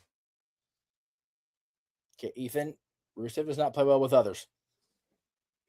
Yeah, about to say, Rusev, very dangerous. Yeah, there you go. That's a good Ethan Page. Keep about to say. Now, Rusev with the stomp and the small of the spine, and the accolade applied to Penta. He may not fear him, but he might pass out to him here in this camel clutch. God. Good grief. Rusev just reminded everybody who he is. Yeah, we all know what's on Rusev's mind, clearly. I am here for Rusev as Intercontinental Champion. And so is clearly Rusev with that sort of face. I need that. Like I said, he's never going to be the world champion. I think that ship unfortunately sailed when John beat him for the U.S. title at WrestleMania. Yeah, I think you're right. But Intercontinental Champion Rusev, I'm here for it all day, every day. Well, how do you feel about this upcoming documentary for a Real American on Netflix? I'm grateful I'm going to be around family when I watch this Thursday, because I'm probably going to watch it in the hotel room in Vegas. I'm glad I read the report that it was Hulk himself that asked that his ex-wife be in it, because I was concerned about her involvement. So, like I said, it's on Wednesday. Okay, we're gonna watch it. Wednesday only on Netflix. And again, Hulk Hogan is here at the RAW After Mania, instrumental in what WrestleMania was, and has continued to become. He was part of the very first WrestleMania, as we know. It's been almost a year since he passed, but it is still surreal that WrestleMania took place in a world that Hulk Hogan does not exist in anymore. But Terry Bollea doesn't exist in. Hulkamania will live forever. Yeah, I'm about to say, and so will Trouble, apparently, with the name Liv Morgan, as we get our new WWE Women's Rabbit Championship after this commercial break by streaming services. And again, like I said, Liv Morgan, she has literally defined herself strictly only in WWE. Whether or not you can say she was handed everything with all the best tools possible, it did take her literally 13 years to finally reach the summit that was winning at WrestleMania. Yes, exactly. I'll be right back. I'm going into the other room to grab a little nourishment. I don't blame you there. And I think this might be a good time for everybody just to take a little bit of a little break yourselves, a little yaki. So I'm only going to run one advertisement because we're not crazy like TKO. But we will see you shortly after this infomercial for what's ahead on the Super Live Studios watch along schedule. See you after this. And now for a taste of things to come.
And as always, here at the Simple Album Studios, if that trailer does not encompass what we do enough, allow me to literally summarize it to remind you that we encompass here at the Simple Album Studios. We celebrate, engage, pontificate, analyze, criticize, react, and watch along to all of the wrestling. And welcome back here to the Simple Album Studios watch along coverage here. Damn it. For the Raw After Mania, again, Noah Foster, Jeff Muther. Hope you're all enjoying the engagement, the interactions, the outlooks that we look to see what is next for the calendar year. Right now, it seems in WWE focused here. Again, shout out to Charles, Nick Ferrantes, and Safet, Stat Boy Mike, who also was involved in the chat, Daniel, Christopher Lecure, Matt Helms, and of course, our man live on the scenes, enjoying the neon lights. It looks like dusk is approaching, it seems. And of course, in Indianapolis as well, we will be back here with SummerSlam, another two-night SummerSlam, Saturday, August 1st, and Sunday, August 2nd, the next big pay-per-view of the calendar year of the Big Four. And I will die on that mountain for the WWE calendar year, coming to us from the U.S. Bank Stadium, the home of, who may be retired now, Brock Lesnar. So stay tuned again for SummerSlam coverage Saturday, August 1st, and Sunday, August 2nd from Minneapolis. And speaking of Walter Cruz, about to say, love you guys. Figure out the hard work and emotional thing and all we do together, and the team we have now to play a small part means the world to me. This is really our year. Well, again, Walter, you are a reliable friend and your research. You are also a reliable ally in why we do this. And again, it takes a team to literally work the machine, and that's how it all begins, and that's how it continues. So again, appreciate you. Have a drink for me, please, Jeff. You fucking need one right now.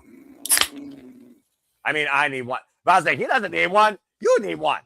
Oh, and Jeff, you might want to toast to that. As there's the new women's tag team champions, Paige and Brie Bella with Nikki Bella. Yes. Cheers to my girls. And speaking of new champions, Lord, here we go.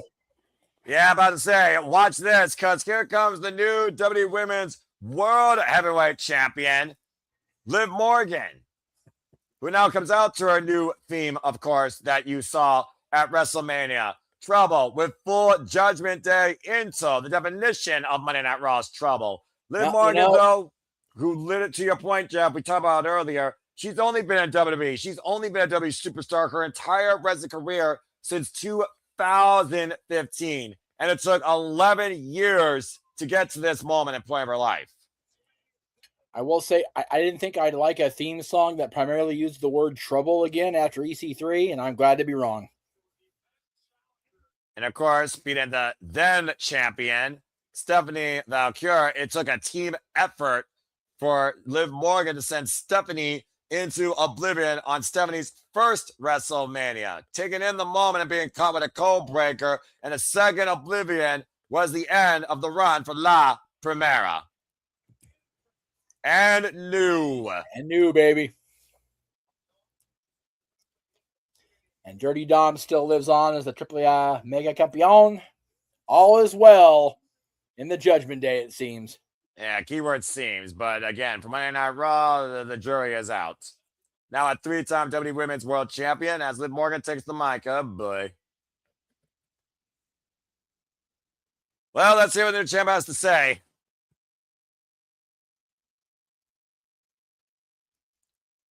And JD, he better get ready for the match that he has ahead. And Don Mysterio, like he's lucky he's still able to literally see clear after what the demon did to him. I was going to say, Liv out for a promo, but she's dressed to fight.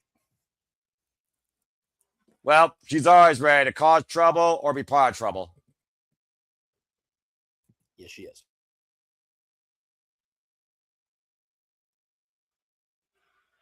Crowd chant, you deserve it. Mixed reaction to that. But again, this is the melting pot of the WWE Universe, and many, many fans have followed Liv Morgan. She's a heel, people. Play the game. God damn, right at him.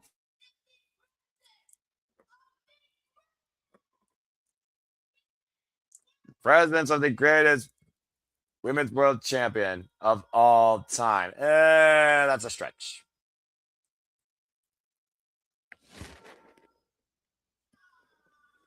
The 33rd WWE Women's World Champion, might I add, following the other greats, including but limited to Becky Lynch, Charlotte Flair, Natalya, and of course Bayley, as well as Bianca Belair.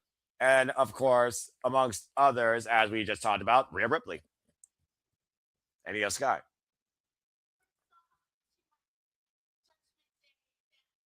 Thanking our Judgment Day family.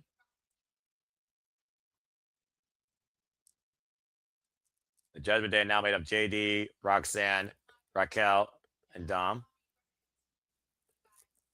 No, you wouldn't be where you are without them today. You've admitted that. And that's what Stephanie was proving a point about. And it bit her in the ass.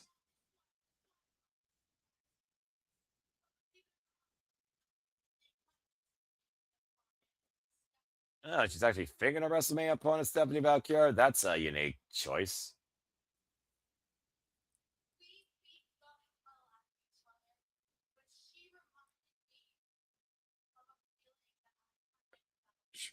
She reminded me of a feeling I haven't felt in a long time. After we beat the crap out of each other.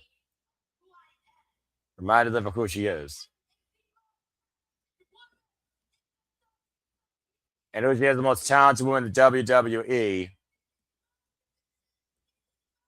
That's why it's my division and my show. And my championship. Well, two of those things are correct.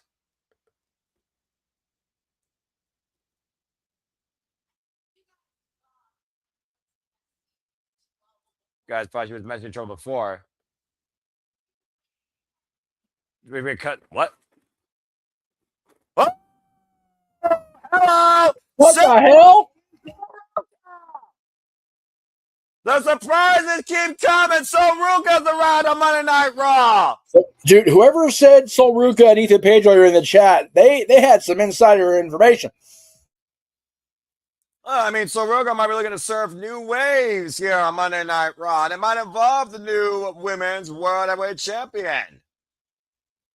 Let's not forget So Ruka was part of the final three in the Royal Rumble, eliminated by Liv Morgan for her to win. I know she hasn't forgotten. I know Liv hasn't forgotten. An incredible performer, of course, also coming to us from a gymnastics background and becoming a standout of NXT with a win over Bayley at last year's Science main event.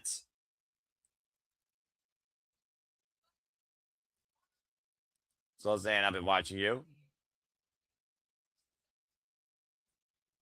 Saying that she's such inspiration to her.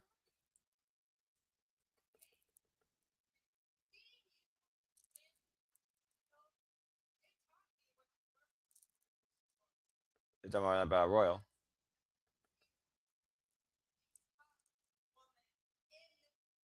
That you are the top woman in this division. So saying, honestly, congrats to you, deserve this.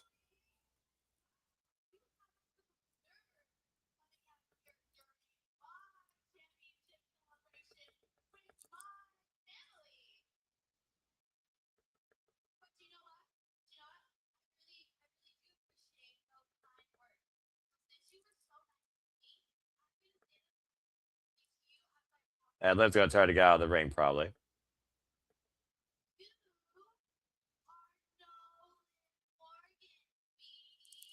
Thank goodness she's not Liv Morgan. You don't need another Liv Morgan in WWE. It is valid. She's no Liv Morgan. I got to give Liv that. At least Soul's not there yet.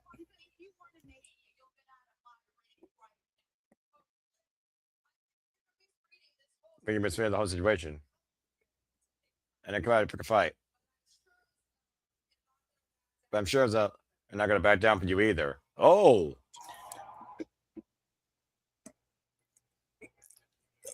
So why would they hold that thought. Adam Pearce has apparently graced the stage again. Boy, this man's busy. He's under control. Good luck with that.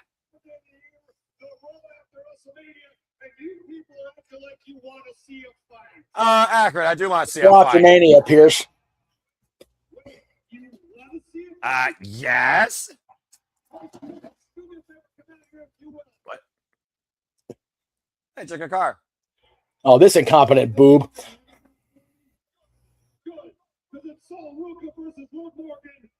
Summer is the Oh, Jesus Christ! What the hell? I mean, hell, why not? You're judging on that long. Prove your value now. So Rook and Liv Morgan next on Monday Night Raw. At this commercial break, fuck streaming services. Hey, And what did Jessica Carr do to deserve a high-profile refereeing position tonight? She should have disqualified Becky Lynch, and now Becky Lynch is the Intercontinental Champion.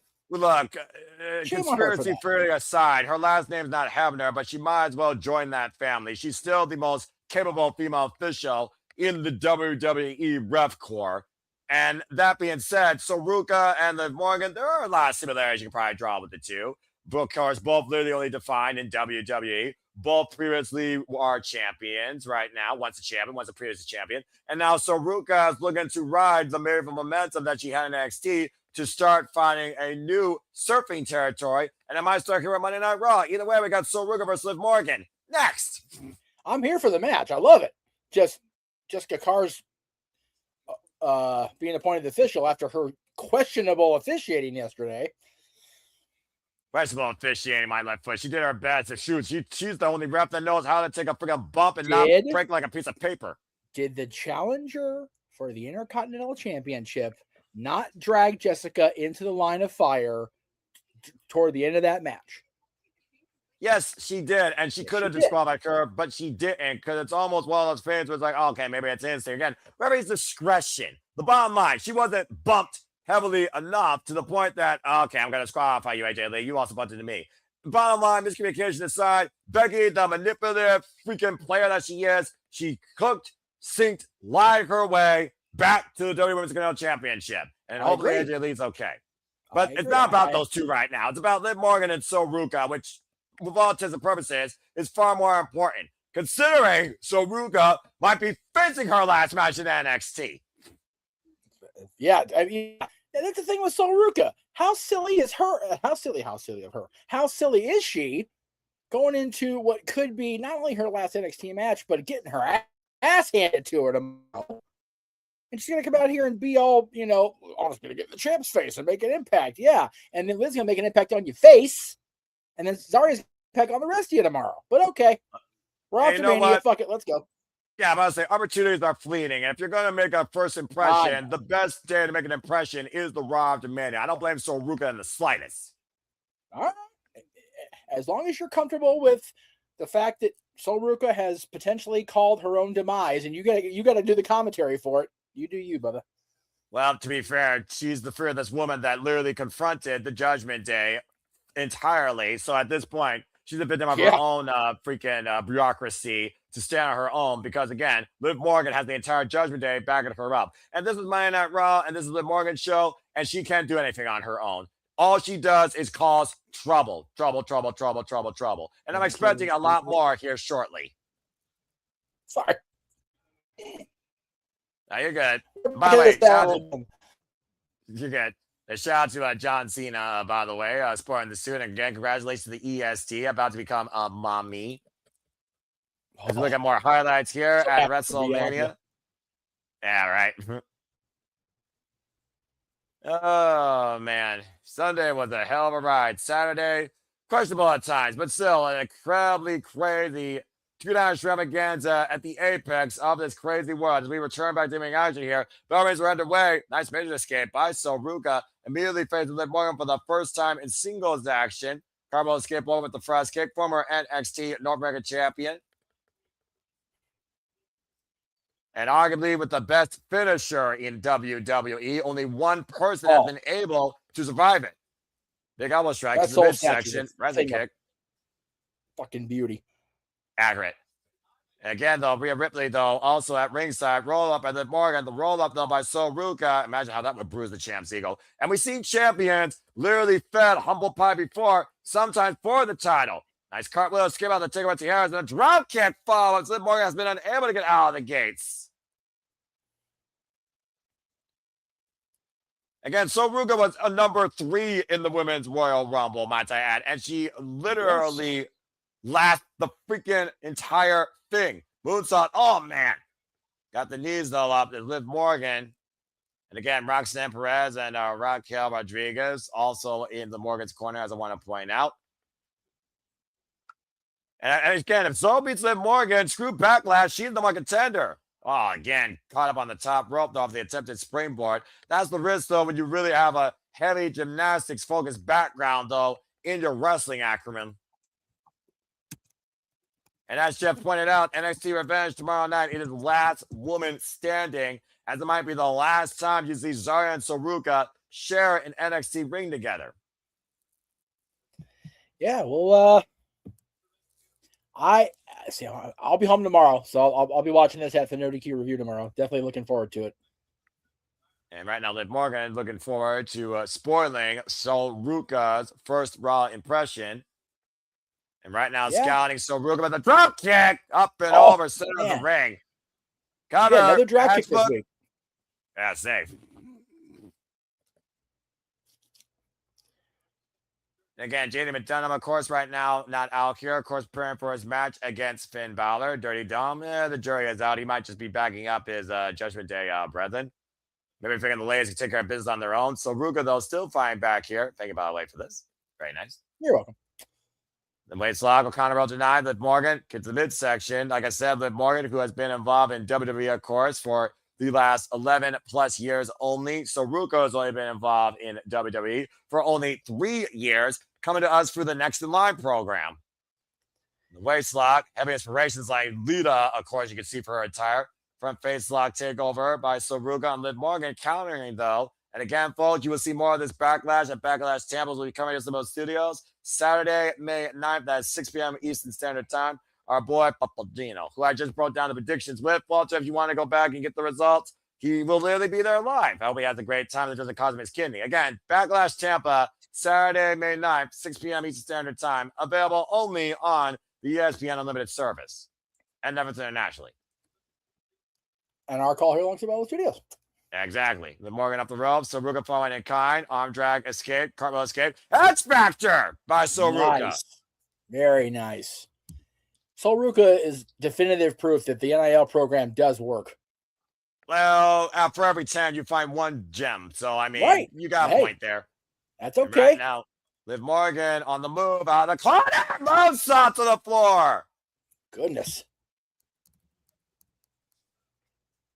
Liv Morgan right now might be in her own trouble. Can Saruka wipe out this championship celebration? Stay tuned to this commercial break. Fuck streaming services.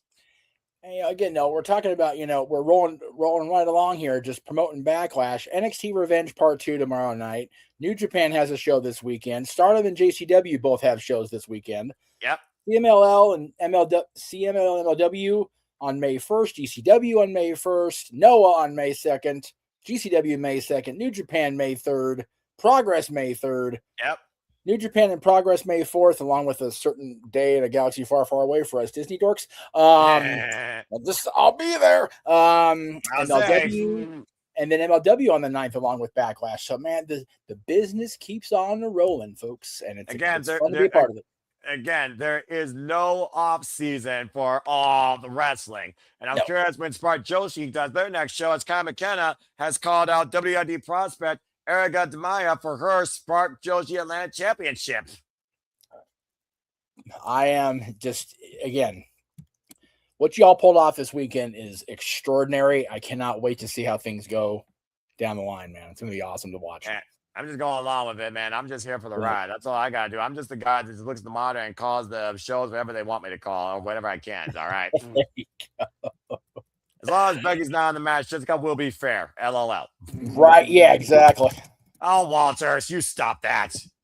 And also, he's thinking about Kellen's going to turn eventually. I mean, you got to consider this 3-woman power trip. They can't just accept one woman holding gold all the time or the gold all the time. It's not like Phil influence.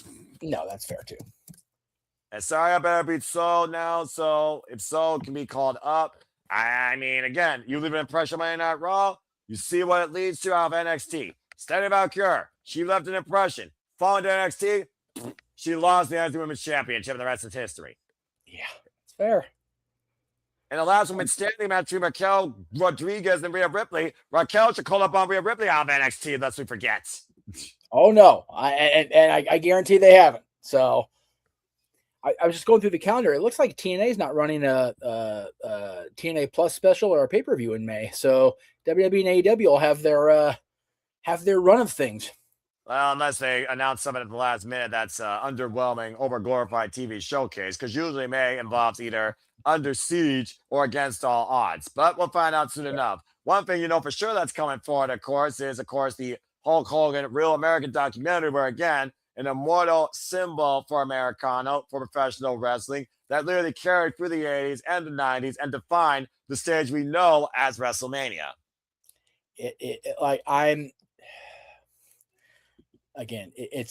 It's still very crazy sitting here in April after losing him in July.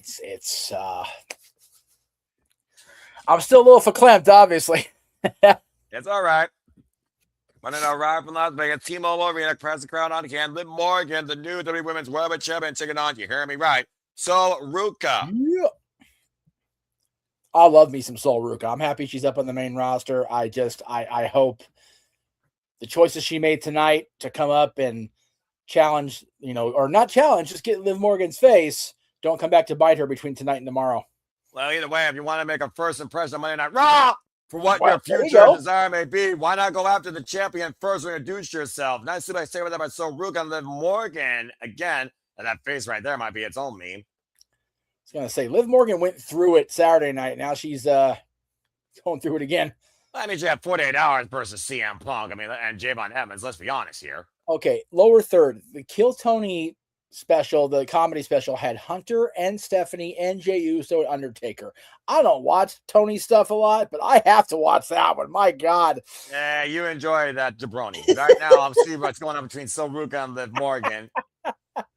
Big forearm shiver exchange here between Sol Ruca and Liv Morgan. Teeing off against the new Women's World Champion. It's the midsection, pointing the elbow in the back of the head. Swinging a miss by Liv. Big uppercut by Sol. Man. Irish whip Morgan right now on the ropes. Taken down by Sol Ruca. And again, Sol getting the better of the champion. And of course, we saw her first round impression last year at Satur's main event. Rebound German, which he beat barely clean as a whistle. And Roxanne and Raquel might have a sense of urgency here. Yeah, like what does it do for Sol if she wins everything? What does it do to Liv if she loses? Right? A mid-style drop kick. I mean, again, you live in the moment. Doesn't mean your moment lasts long. And Sol Ruca right now is living at this moment. Following through with that knee strike. Man. Going for the cover. Hugging the far leg. Side pressing. Card counts 2.5. Wow. She hit that knee flush, and Liv still got not the knees, the drop kick. And Liv still got out of it at 2. Good on her. Beautiful kip up, by the way, by Sol Ruca following that drop kick. But again, now you see her grabbing her side for a second. Might be taking too many risks here. And again, that might just go back to that inexperience. Crowd chant, this is awesome. Sol Ruca slowly making her way once again up in the corner. Still grabbing the lower side of her right hip. And again, caught by a code breaker. Damn. Liv Morgan closing the cover. Deep hook of the far leg kick out to. Again, another code breaker this weekend, but Sol Ruca getting out of the code breaker from the Women's World Champion. That's major. And right now, Liv Morgan and Sol Ruca, like you said, both these women might be on the verge of new beginnings. But also to your point, Sol Ruca can ill afford an injury ahead of tomorrow on NXT Revenge. And Liv Morgan has so in position, Pine's looking to center into oblivion. Sol Ruca able to escape with the handstand. Oh, catches Liv with a super kick. Man. And Liv right now in position for the Soul Snatcher. He hit it. And trying to call the cover, but Liv immediately to the outside prevents the pinfall. Championship instinct, Noah. Get distance, get space. And by the stage, Sol's now going to give Liv Morgan too much space. Oh, that's hot Sasuke special. Oh, God, that could have been so bad, man. Ooh. Whew. Stop the landing and wipe out Roxanne and Raquel. So it's on fire. She is fired up on the RAW After Mania, man. What hell of a model to follow. Channeling Will Ospreay with that move. Looking to elevate her stock here on Monday Night Raw before she begins. What up? Oh, there it is. So first in the ring post. And bam, a power bomb on the floor. Again, Sol took her eyes off of Zarya, and Zarya does not take well to that. And Zarya does not want to see Sol succeed. That's what that means. That's just pure jealousy and envy. That's all that is. It is all it is. But you know what? I said it. Sol Ruca had no business coming out here and getting in the Judgment Day's face, especially with no backup. But Jessica Carr unaware of the wreckage on the outside as Zarya makes her way up the entranceway here. And Jessica Carr right now, as Liv is desperately asking for the 10 count. Now, however you get the win and retain the title, that's the name of the game. You don't have to win, you just got to retain. Right now up to 6. And again, Raquel and Roxanne are also still laid out. Referees count up to 7. A count of 8. Count of 9. And so able to make it back inside as Liv looks to fall first lane. So into oblivion. Oh, man. Just the half sits in that cover on the legs. Liv Morgan wins. She spiked her on that oblivion. Well, let's not also forget and underwhelm the fact that Zarya sent her into the wasteland with that damn bomb on the floor. Still a very impressive debut on Monday Night Raw for Soruga, up to the point of chaos. Crazy. Another NXT standout leaves a lasting first impression. Again, to your point, Jeff. First one, there was a headstand escape. Unfortunately, Raw too much of the Soul Snatcher could have been Liv Morgan's undoing of her championship celebration before it even begins. Great awareness to go to the outside. It's beautiful.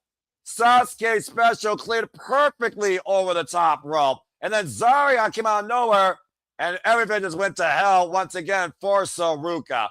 Planted! Good Lord. As So tried to fight finally going back in. All she did was set herself up that time, crown first into oblivion, and Liv Morgan wins.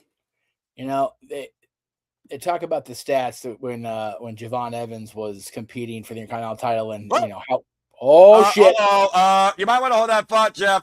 Remember when I said that Morgan wants to cause trouble? I think Lamar doesn't realize how much trouble she's in. Steady back, sure, it just arrived. I'm just one angry ex-champion. Well, look at Liv, balling right up to her. Well, again, Stephanie and Liv, I mean, they've defined this rivalry now for the better part of 3 months. And again, Liv Morgan was reminded exactly who she is. No love lost here between the former champion and the current one.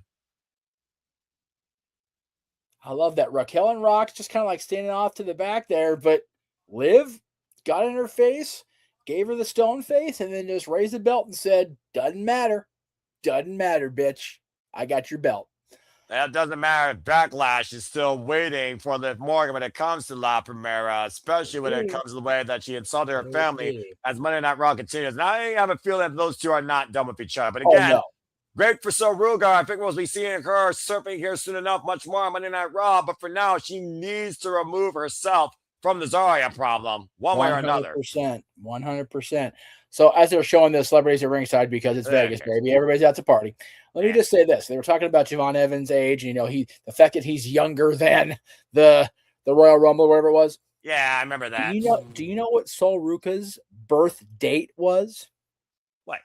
August 26th, 1999. The day SmackDown premiered proper on UPN. That's bonkers, right? Isn't that bonkers? Bonkers. It's crazy that the very first episode of what has become one of the preeminent brands in sports entertainment, professional wrestling, Soruka was born on that day. And 24 years ago, this night, the Raw After Mania saw the debut of the man who apparently has hung it up, Brock Lesnar. They're going over a highlight package right now.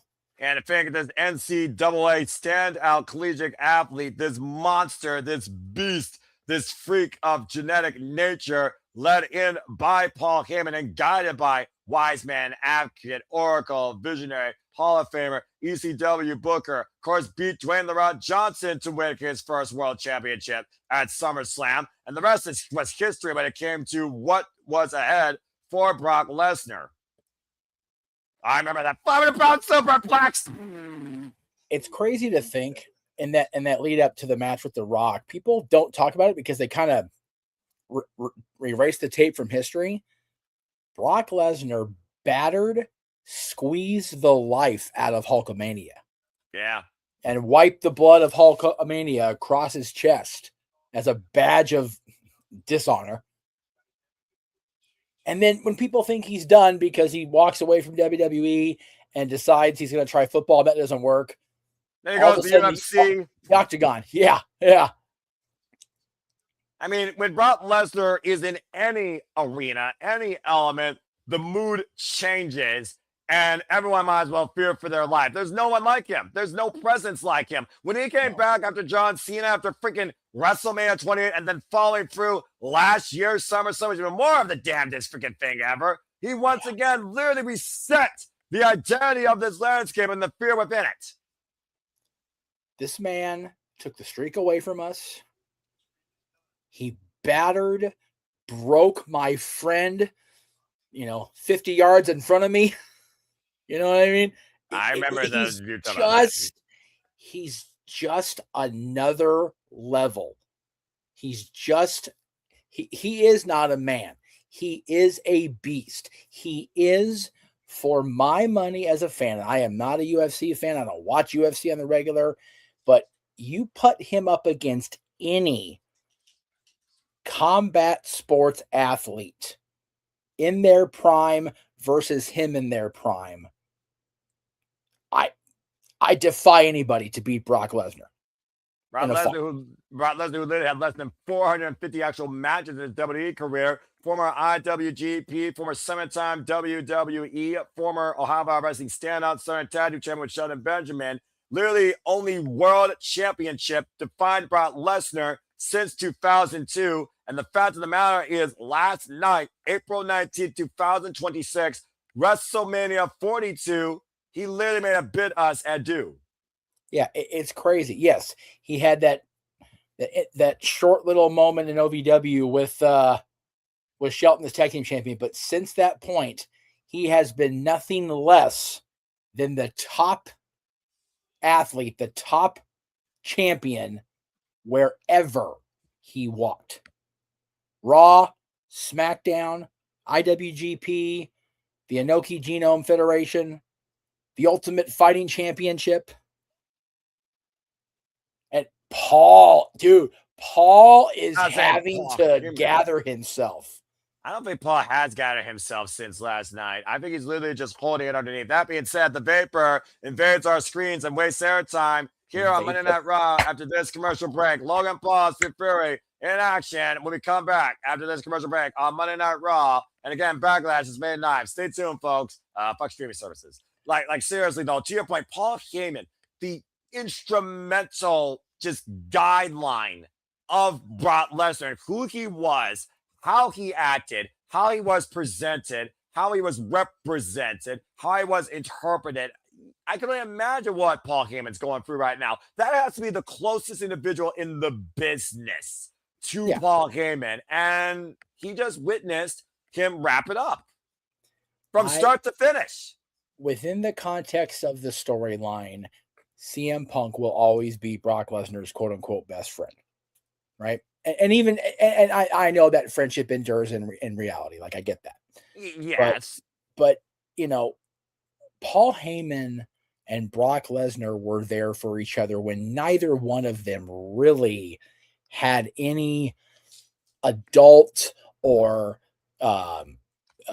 peer or whatever to turn to in, we'll call it 2007, 2008, 2009, up to the point between Paul Heyman choosing to remove himself from an extremely bad situation for himself and Brock Lesnar returning to WWE.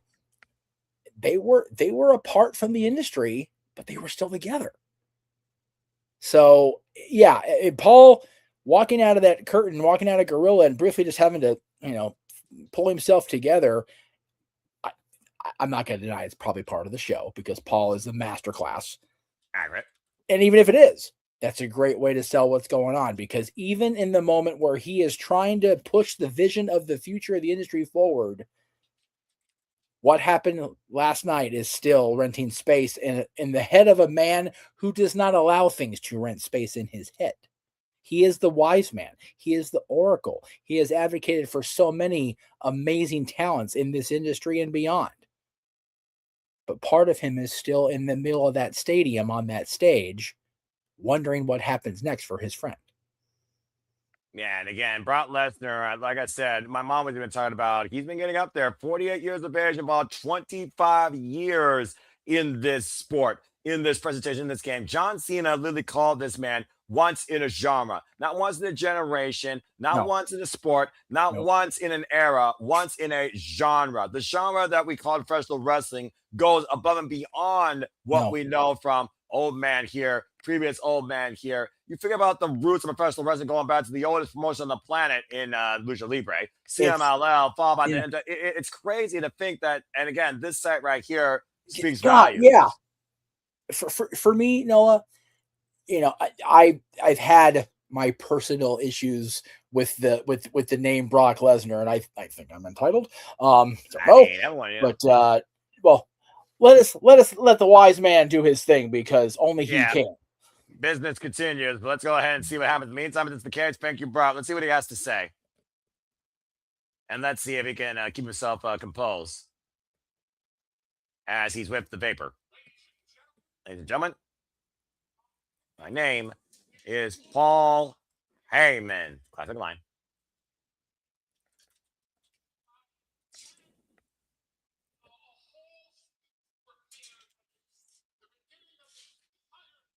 Oh, a whole speech prepared. My favorite part.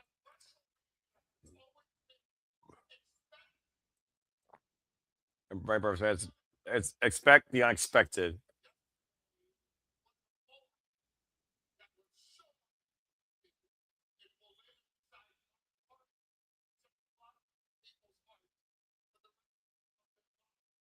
Damn. I tell you.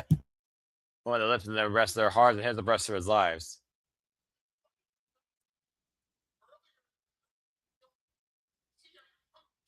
Almost had spelled to CM Punk.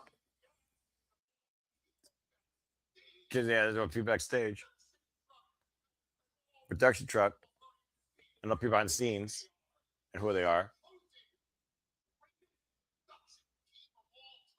For the great production all the time.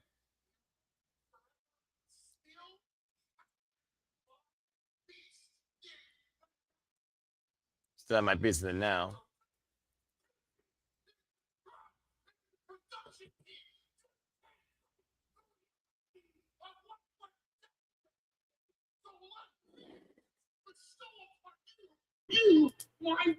Okay, so Punk didn't crash out, but Paul is. Got it. Okay, so we were going to get a crash at some point tonight.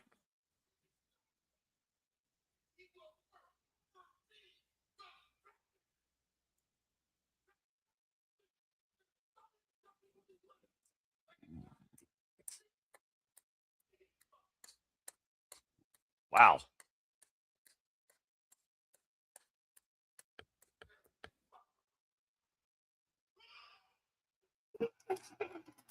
Damn. Dude, that is Paul having to get that out before he exploded.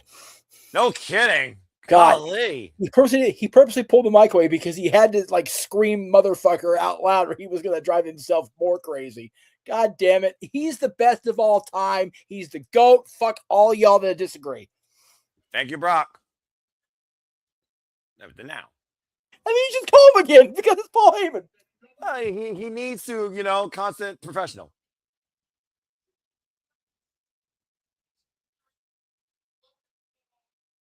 The vapor. Please don't boo him and make him crazy. Too late.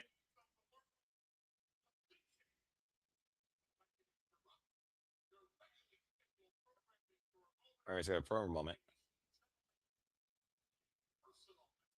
Personal message from Logan Paul. Oh God! Ugh. Wow! And here's where we lose him. and now the crowd goes nuclear. And the Logan Rays just Paul Austin Theory with the championship pizza cuts round table. Yeah, the pepperoni round plate. God, they're fucking ugly. Yeah, they are. I try not to pick on the belts anymore, but my God, are those belts. WWE is so generic. It's not, that's the thing. It's so far from generic. They look like they just tried too hard and they ended up trying too little. The SmackDown tag belts are miles better. Okay, so they're worse than generic. Okay, we'll go along with that. Yeah, they're just If you thought Paul Heyman could be triggered, you haven't seen nothing yet. no, I know. It's God. There are a lot of green shirts. Like You know, okay, maybe they're all fans. Maybe they're family and friends. You know, it's a whole line summary. good on them. Good on Good them. on them. I mean, again, green shirt guy. I mean, the plant of the WWE, but dedicated fan. Good for him. If anybody wants to actually say in the chat room what Logan's saying, I have it on mute because I can't stand his voice. Don't worry. All I'm hearing is loud, loud, loud boos. Womp womp womp. I'm also trying Charlie Brown. It'll be more intelligible. Exactly. God damn. I'm actually sick. Blah blah blah blah blah blah blah blah blah blah blah blah. Hey, can we get the Usos and LA Knight out here to wipe this ass clown off my screen, please? And, I want Gunther to come out. Like, okay, thanks for Braun Breaker, but now what's my real favor? Yeah, and maybe he wipes out Austin Fury and Logan Paul if Paul Heyman doesn't deliver. Oh, I'm okay with that. I mean, that WrestleMania matters. That was the one. That was the one sentence I did hear from him correctly. Yeah, that's fair.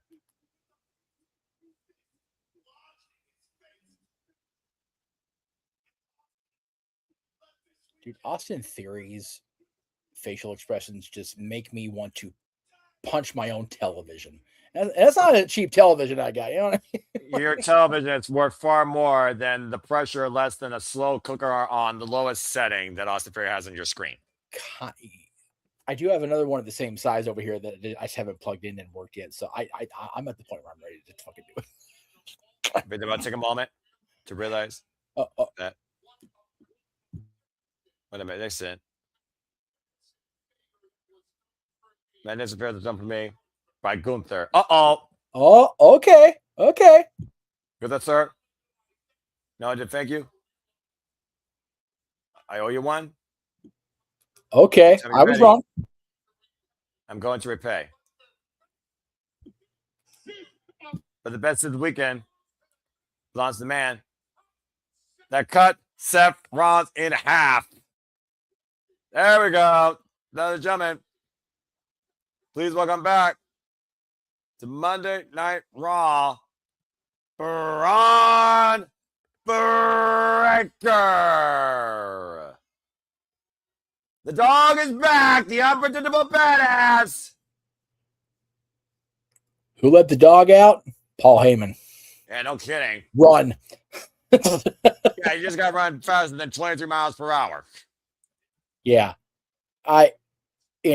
In conversations I had today, the execution of the spears came off rough. But the runs that led up to the spears, again, there you go. Yeah, I don't think that first one looked rough. I think that first one looked pretty damn painful. The second one, though, the camera trying to just keep up with him freaking drone. Yeah, I think you're right. That was more of a clothesline, but he still cut through him. I think on the second one, if he'd have connected with Seth flush, he may have legitimately killed Seth. Well, he's a genetic freak of nature. Good grief. The first one, again, the way he hit, very little room by the barricade. So that was a production decision that did not line up well. Right. However, I love the way they could thread the story of he was moving so damn fast, even the replay camera couldn't keep up with his freaking speedy ass. Bananas, man. And figure this time last year, he joined Seth freaking Rollins' vision at the end of Monday Night Raw at the expense of CM Punk and Roman Reigns. Boy, what a difference a year makes. This kid's already got the presence of Raw After Mania, and people just can't wait to hear what he has to say. I love it for him. Yeah, not being booed at all.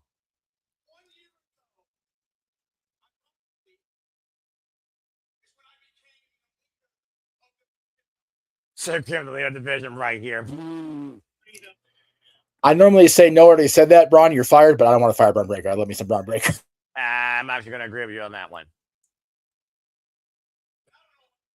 How about you?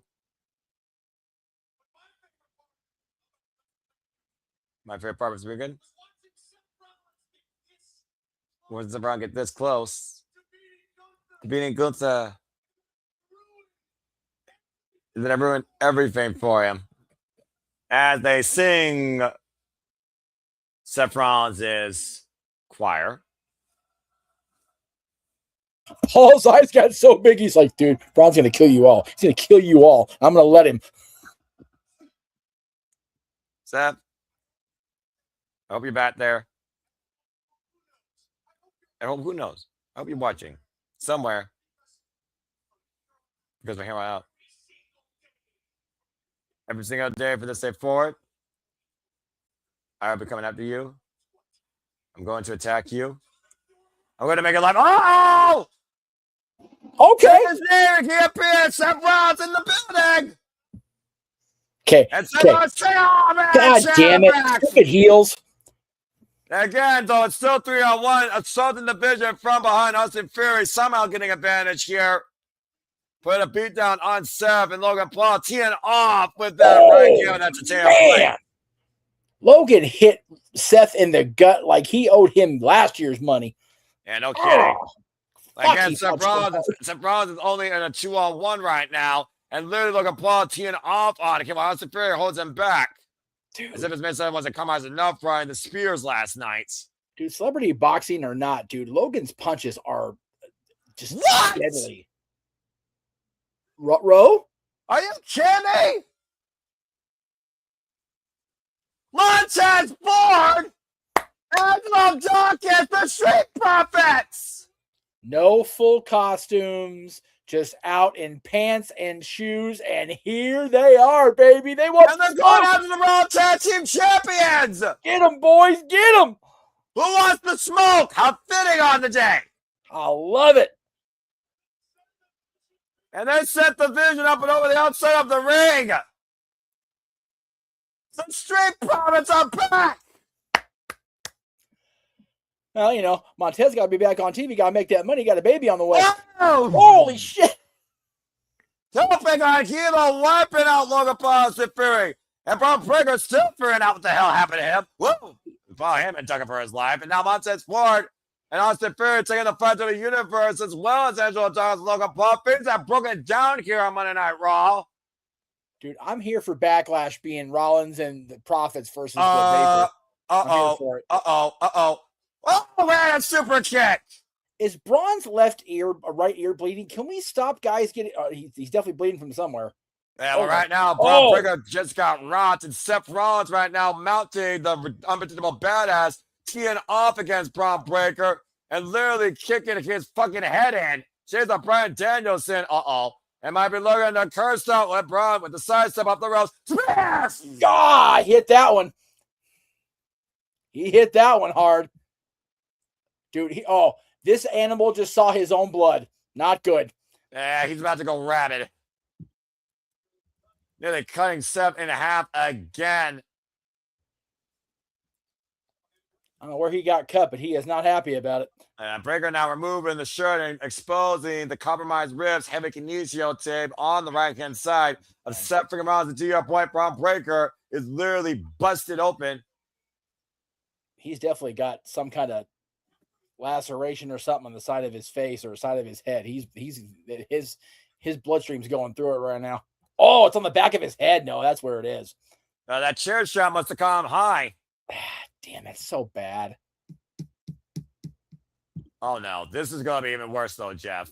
Oh, God. He's going to end Seth Rollins before he can even get back up to his feet. And before Seth Rollins' revenge against the Vision can begin. Pick it up. Spear! Silver spear! Oh, my word.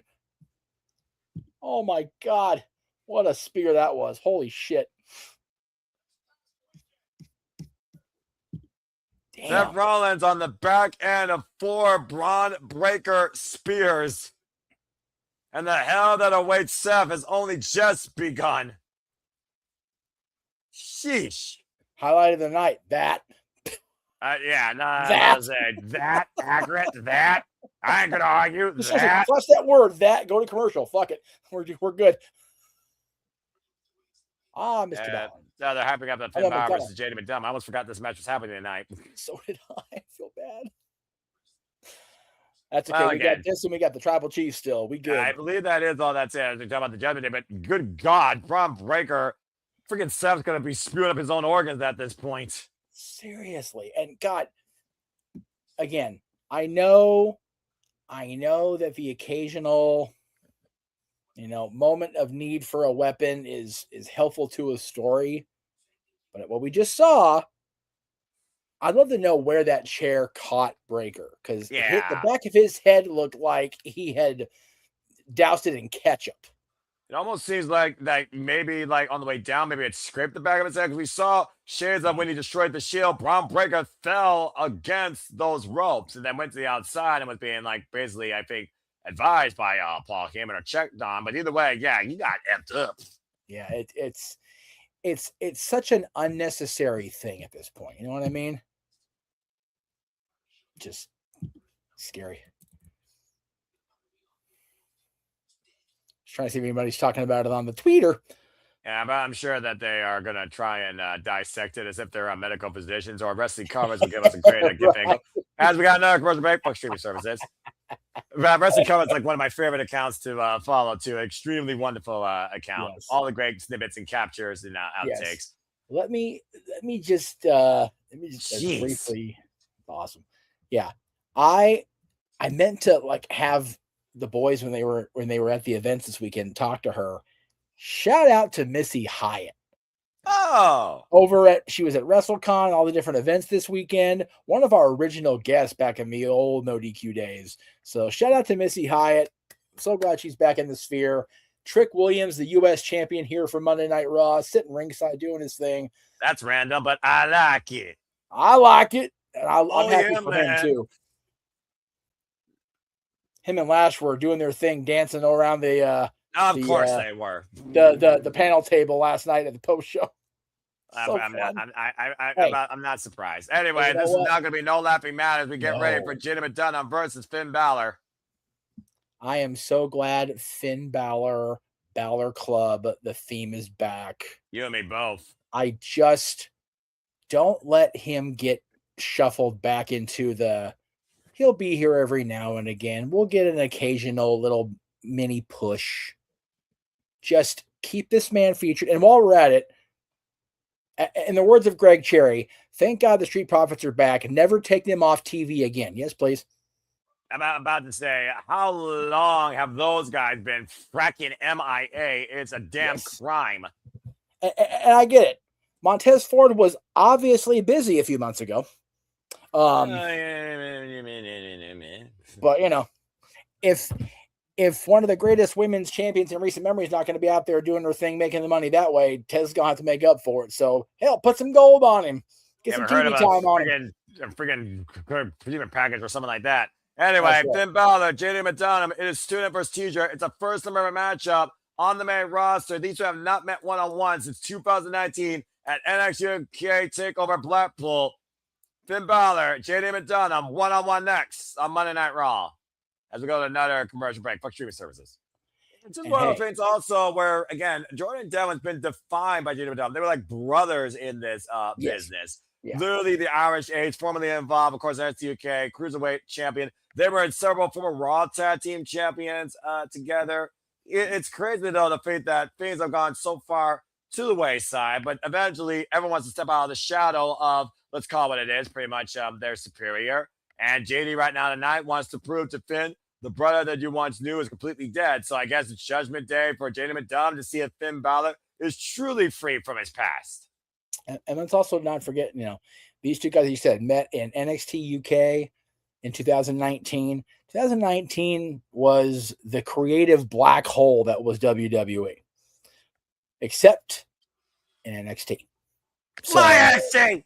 You're NXT and NXT UK, the saving grace for the WWE fandom back in 2019, because I will forever maintain the creative vacuum that was the main roster was a major enabler, other than the talent pool, of AEW's immediate success. People were tired of having been force-fed Raw and SmackDown on the regular. So they turned to AEW. But NXT and NXT UK, I like what he did there. Seriously, one of many things Baron Corbin felt compelled to apologize to me.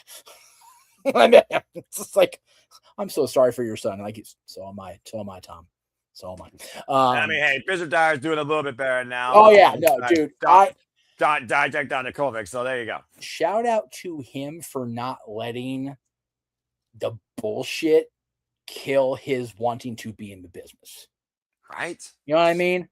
Like, that dude's way too talented to just completely go away. Anyway.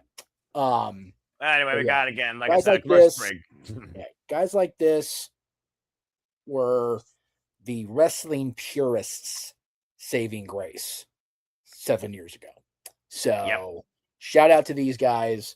You know, just whatever you want to say about both of these men being booked on the main roster at various points, more so Jordan, if we're being honest.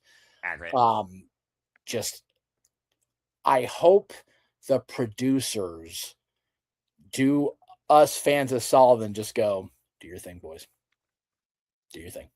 Yeah, about to say, did they realize that on Netflix you shouldn't have a damn solid timestamp? Considering we know what's still to come tonight, though, I'm worried. But nonetheless, I'll save that John Alvarez Night outlook after the fact. But to your point, it is one of those things that Finn Balor, he has not touched a world championship, of course, since that shoulder injury when he won the damn W Universal Championship in 2016. And, of course, won the NXT Championship back when he rediscovered himself in NXT. Back in 2020 and 2021, the Prince never missed. Finn Balor trying to once again find what that Prince was against somebody that might know him better than anybody. But whether or not Finn has taught JD everything he knows, I think it's going to be the intangible.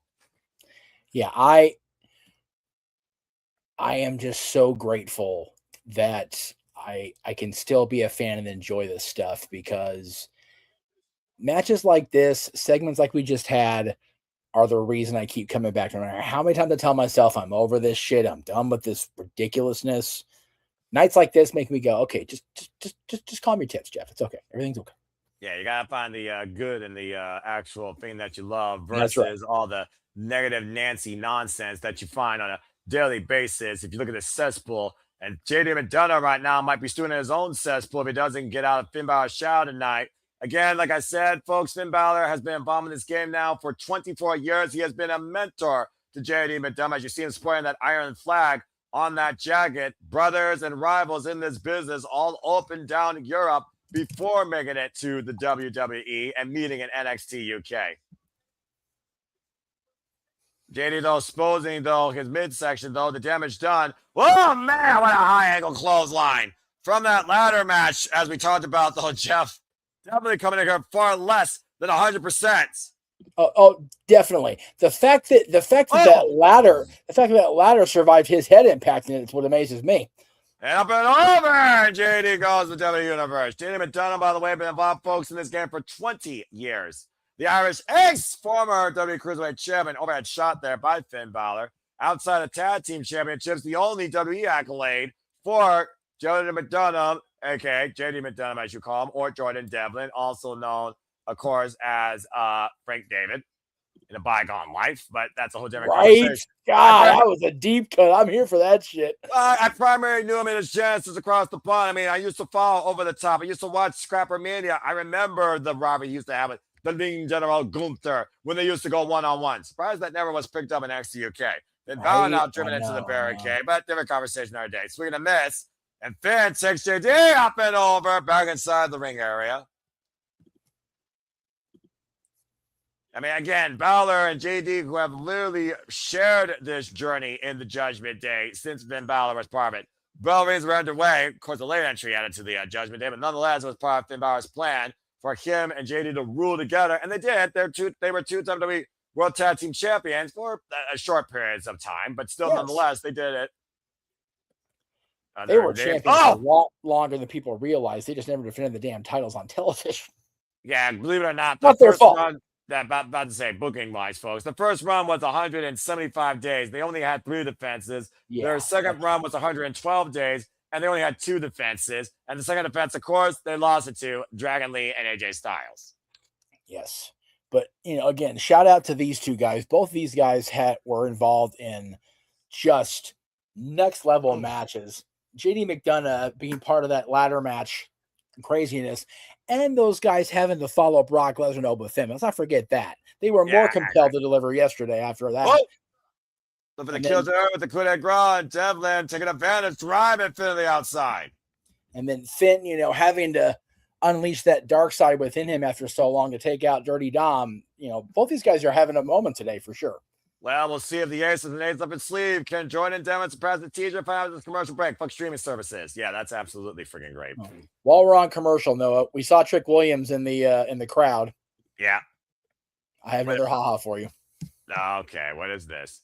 Let's see what we got going on here. I'll move this and go ahead and add this. Let's see what we got.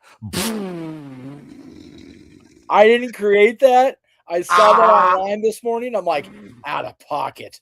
Holy shit.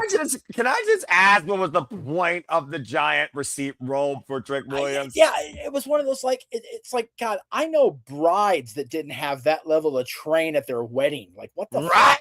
Like, what is happening right now? Is it the trick train? Like, what the frick? And then some absolute menace did this. I was like, I can't. I fucking can't.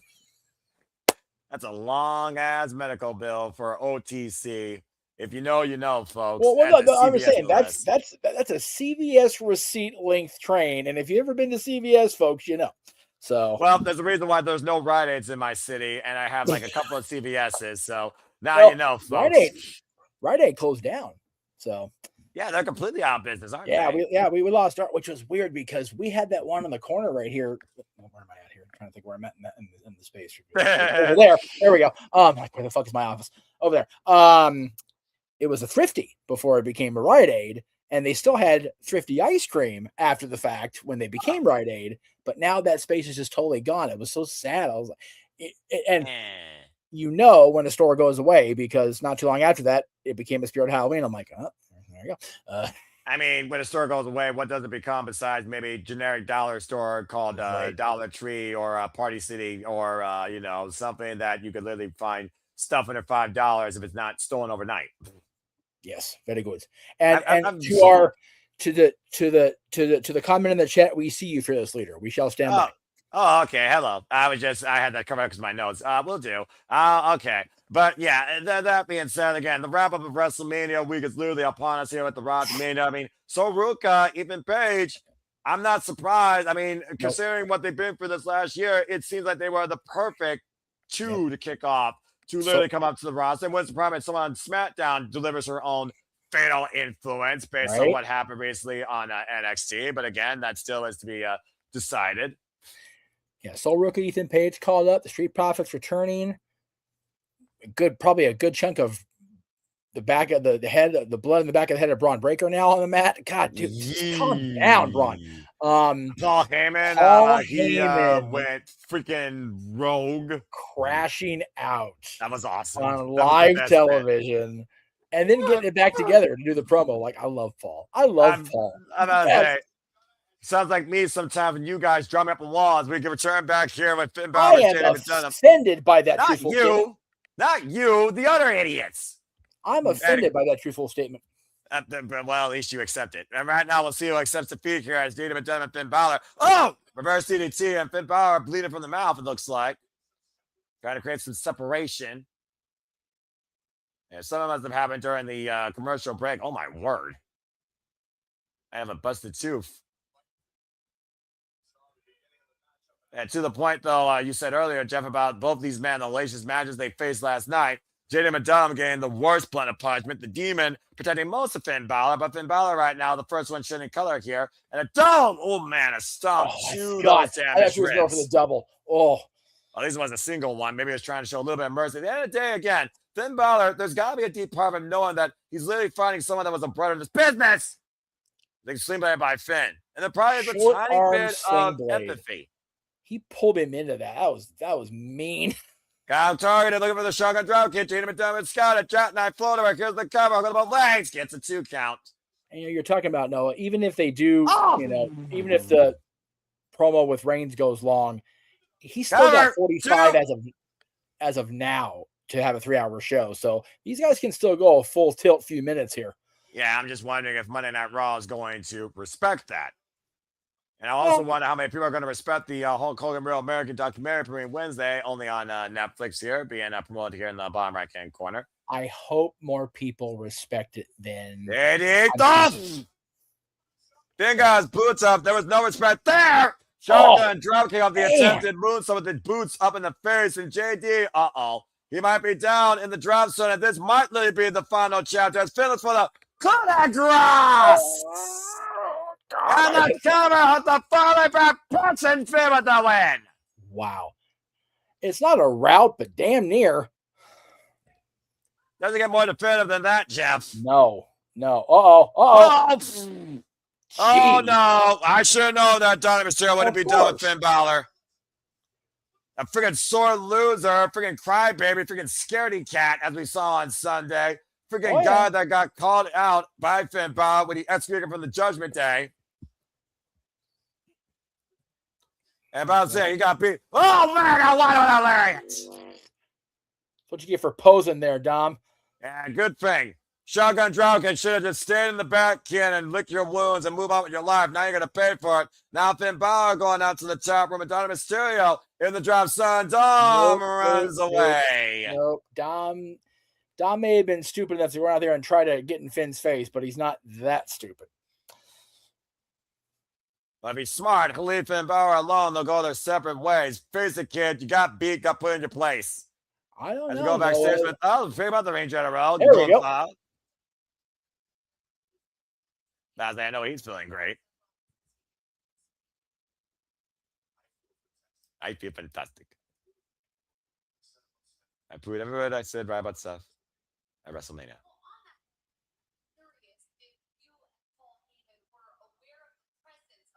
Yeah, that's true. Was it inside? Let's make it clear.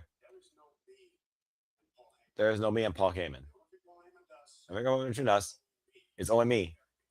A very big favor. Ooh.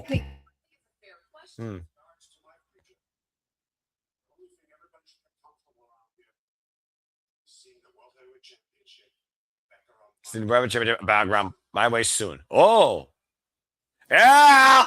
Let him talk to you. The world title thing. There's a guy that's been overdue for it. Congratulations. I was very proud of yourself. You did it. But I know. And you know. And I know. And you know. You know the one with the eyes for that title.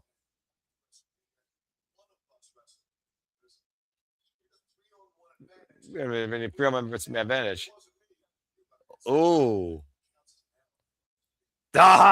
Put in asterisk. No lies detected, Jeff. What he's saying. LA Knight. Yeah. Well, clearly Gunther and LA Knight have world championship ambitions. I'm about to say, I'm not going to argue with LA Knight in what he said, Jeff. He's not wrong. Yeah, a lot of things to unpack there. We've got multiple people calling out and the return of Becky Lynch next week. Yeah, Becky Lynch next week on Monday Night Raw, and you know she's going to gloat till the cows come home. Also, next week on Monday Night Raw, we got a Joe Hendry concert. What? Wait, is this really accurate? Say his name and he appears? Joe Hendry next week on Monday Night Raw with a concert. Interesting.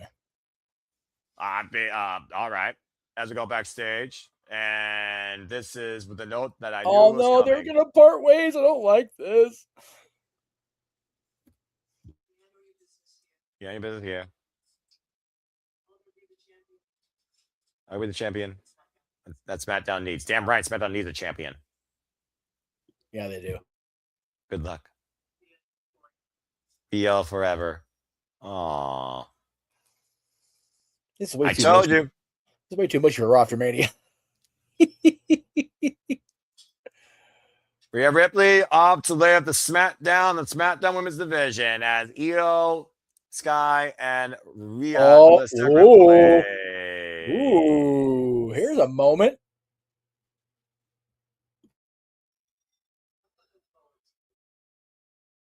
Let's not forget, Crown Jewel does usually indicate at some point champion versus champion. I just love how Rhea completely said kayfabe and praised got on everybody's case that was ragging on Liv's entrance. because Rhea went best ever. You mean? Yeah. Oh yeah. No. Look, I don't know if it's a call up, Jay, but he did give a concert last week on NXT, and got attacked. I believe, if I remember right. Yeah, I and believe the OTC has arrived. I believe you are correct, good sir. As the only thing that matters right now is that we acknowledge the new WWE World Heavyweight Champion. Oh boy. Now, is it the head of the table music, or do we get OTC music back? Well, I guess we'll find out here in a moment, won't we? He's already got a bunch of targets at his back, and at the front of those lists is Oba Femi.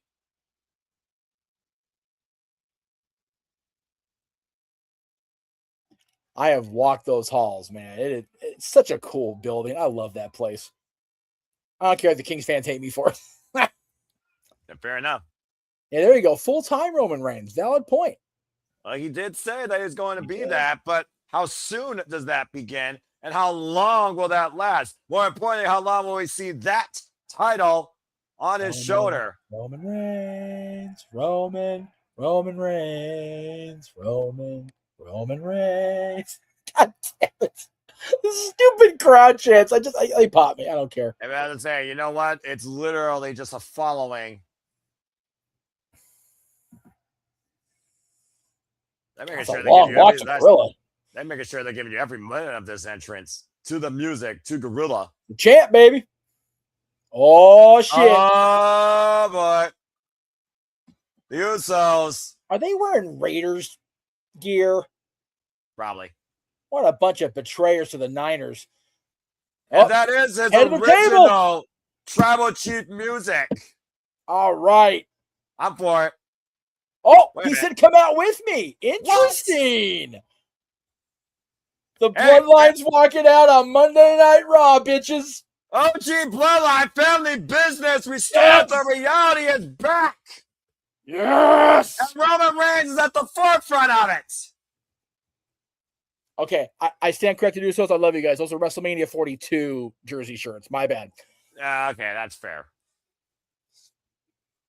God, does that look like a familiar sight, Jeff? I love it. I don't care who hates me for loving it. The OTC live next on Monday Night Raw. Roman Reigns got that championship swagger back on his face and in his step. Let's fucking go. After this commercial break, fuck streaming services. Literally the original states at his peak, the OTC Roman Reigns in full color display with the original Tribal Chief theme. Head of the table music, the Usos at his side, the championship in his possession. Yeah, but again, Obafemi, Gunther, LA Knight have all put their name out there for this situation. Hey, you know what? Good on them. For tonight, acknowledge him. I mean, I'm not going to deny acknowledging him. Like I said, they delivered the best main event since WrestleMania 26 for me, honestly, when it came down to truly who deserved it more one-on-one, naturally on their own ability or desperation needed, let's be honest here, in an insane physical, mental clinic to the point beyond exhaustion as CM Punk's body gave out, not his spirit. Oh, no. CM Punk's spirit is well alive. Yeah, it feels like he's more free than ever, which is crazy. In the face of the WWE champion for daring to come out there and do his thing tonight, which, again, Cody is one of those, mouth bigger than his brain's baby faces. So we'll see how it plays out for him. Accurate. And I love Cody. Everybody knows that I love the Rhodes family, but yeah.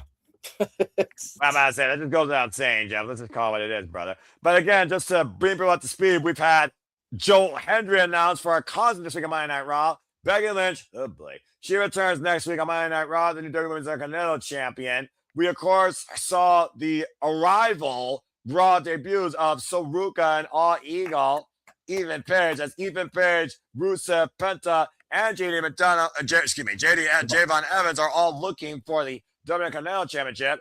Finn Balor emphatically stomped Dana Madonna's midsection. And I think with that, maybe putting the Judgment Day behind him, if Donovan Mysterio can quit being such an insecure sore loser, but that's a little different conversation.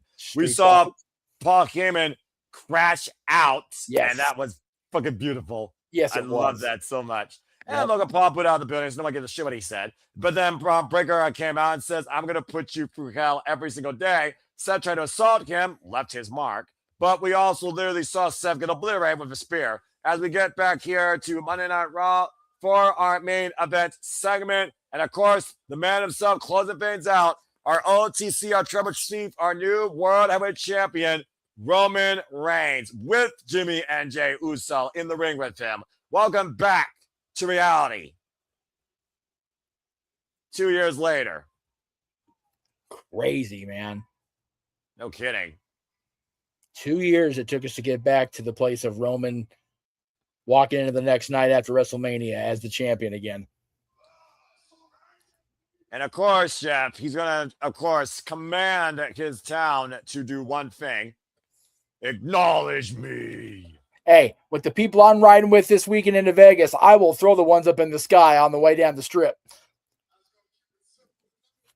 Gonna keep it simple tonight. Gonna talk about title, this business moving forward. Talk about the future. Okay, it seems like a simple agenda. Memory of my cousins.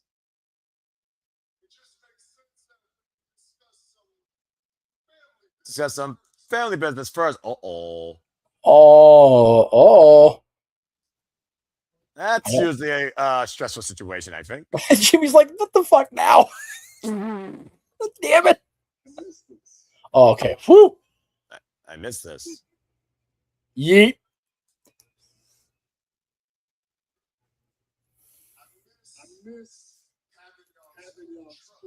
Miss y'all full trust. Uh-oh. Missing having y'all full love and admiration. Oh. I miss doing business with you guys. Uh-oh. Jeff? Right now? This is us. Separated and scattered. We're weak like this. I mean, there's no limits. Some recognized Ryan's mouth to you. It's crazy to me. Main event Jey Uso. I've been trying to hype up Jey again. Last year he was the main event. He was the winner. Yeet. Bringing up that podcast thing. That's crazy. We're getting really personal here, Jeff.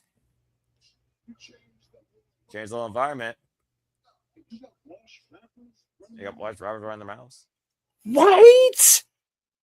Well, anyone can run their mouth. Doesn't mean they can back what they say. This ain't us. This is us. Yes. Iron Fist.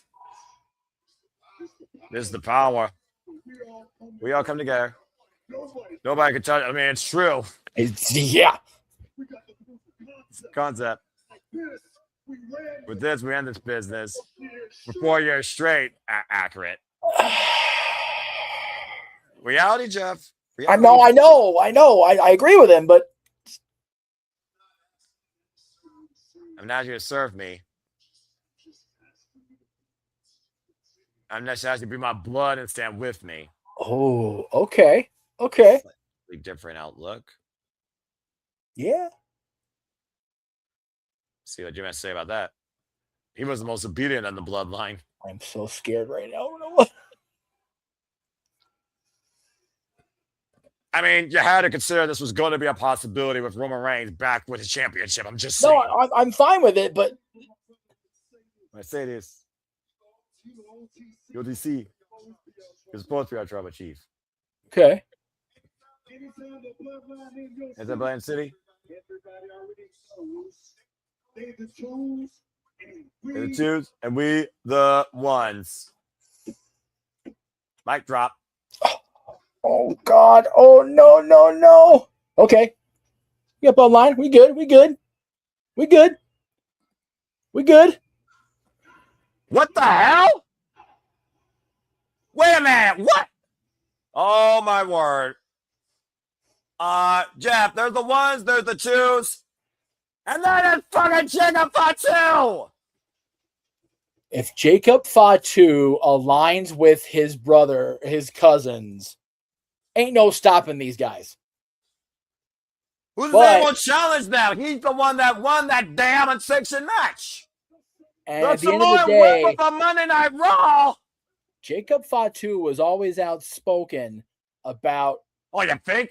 Roman not bringing him into the bloodline. Either way, the family's back on top, and there might be a little bit of an internal family feud brewing.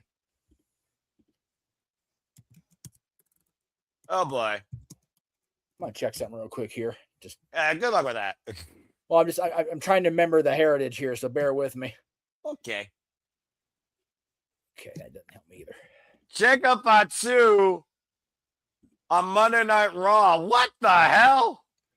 All right, so for clarity purposes, Jacob Fatu's father is the man we know as the Tonga Kid, or Tama. Right. Okay. Of the two, who was the more successful? Tama or Rikishi? Of this guys, who's the more successful? The Bloodline or Jacob? Here we go. I think, yeah. Question answered. Then when we come out here, oh boy. What's this? To acknowledge me. Shit. Oh no. Oh no. I mean, I'm for this match, so I'm not gonna lie. I'll call this shit.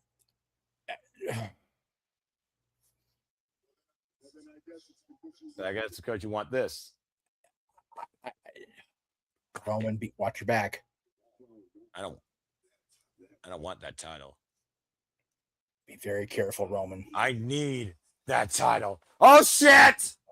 Oh god. Jacob Fatu won Roman Reigns Heavyweight Championship. Way too many damn people lining up for this man. Being clear, I'm not out here to be tribal chief, but I need everything that the tribal chief has. I need the shoe deal, the private jets. I need that Rolex. I need more vehicles, bigger house to put my children in school. And I'll do anything for my family. Even if I'm going to go through you. So that backlash. I'm upgrading. Backlash. I'm upgrading my household. Because you're going to know that Jacob Fatu is all gas, no brakes. Yeah, know what I mean? Fatu. Jacob Fatu just challenged Roman Reigns for the World Heavyweight Championship at Backlash. Jimmy and Jay are... Oh, God, please don't let this happen. Just so you gotta fight your family. I'm just saying. No. The match I'm fine with. I want all those things for you too. Maybe you can beat Jacob. Maybe you can. But the question is, if you can beat me, can you handle the burn of this title? He's former heavyweight champion. Get outside. If you can't beat me, can you handle the burden of having to acknowledge me? Oh. Understand this, Jacob. It's thin air up here. Footing is not much on top of the mountain.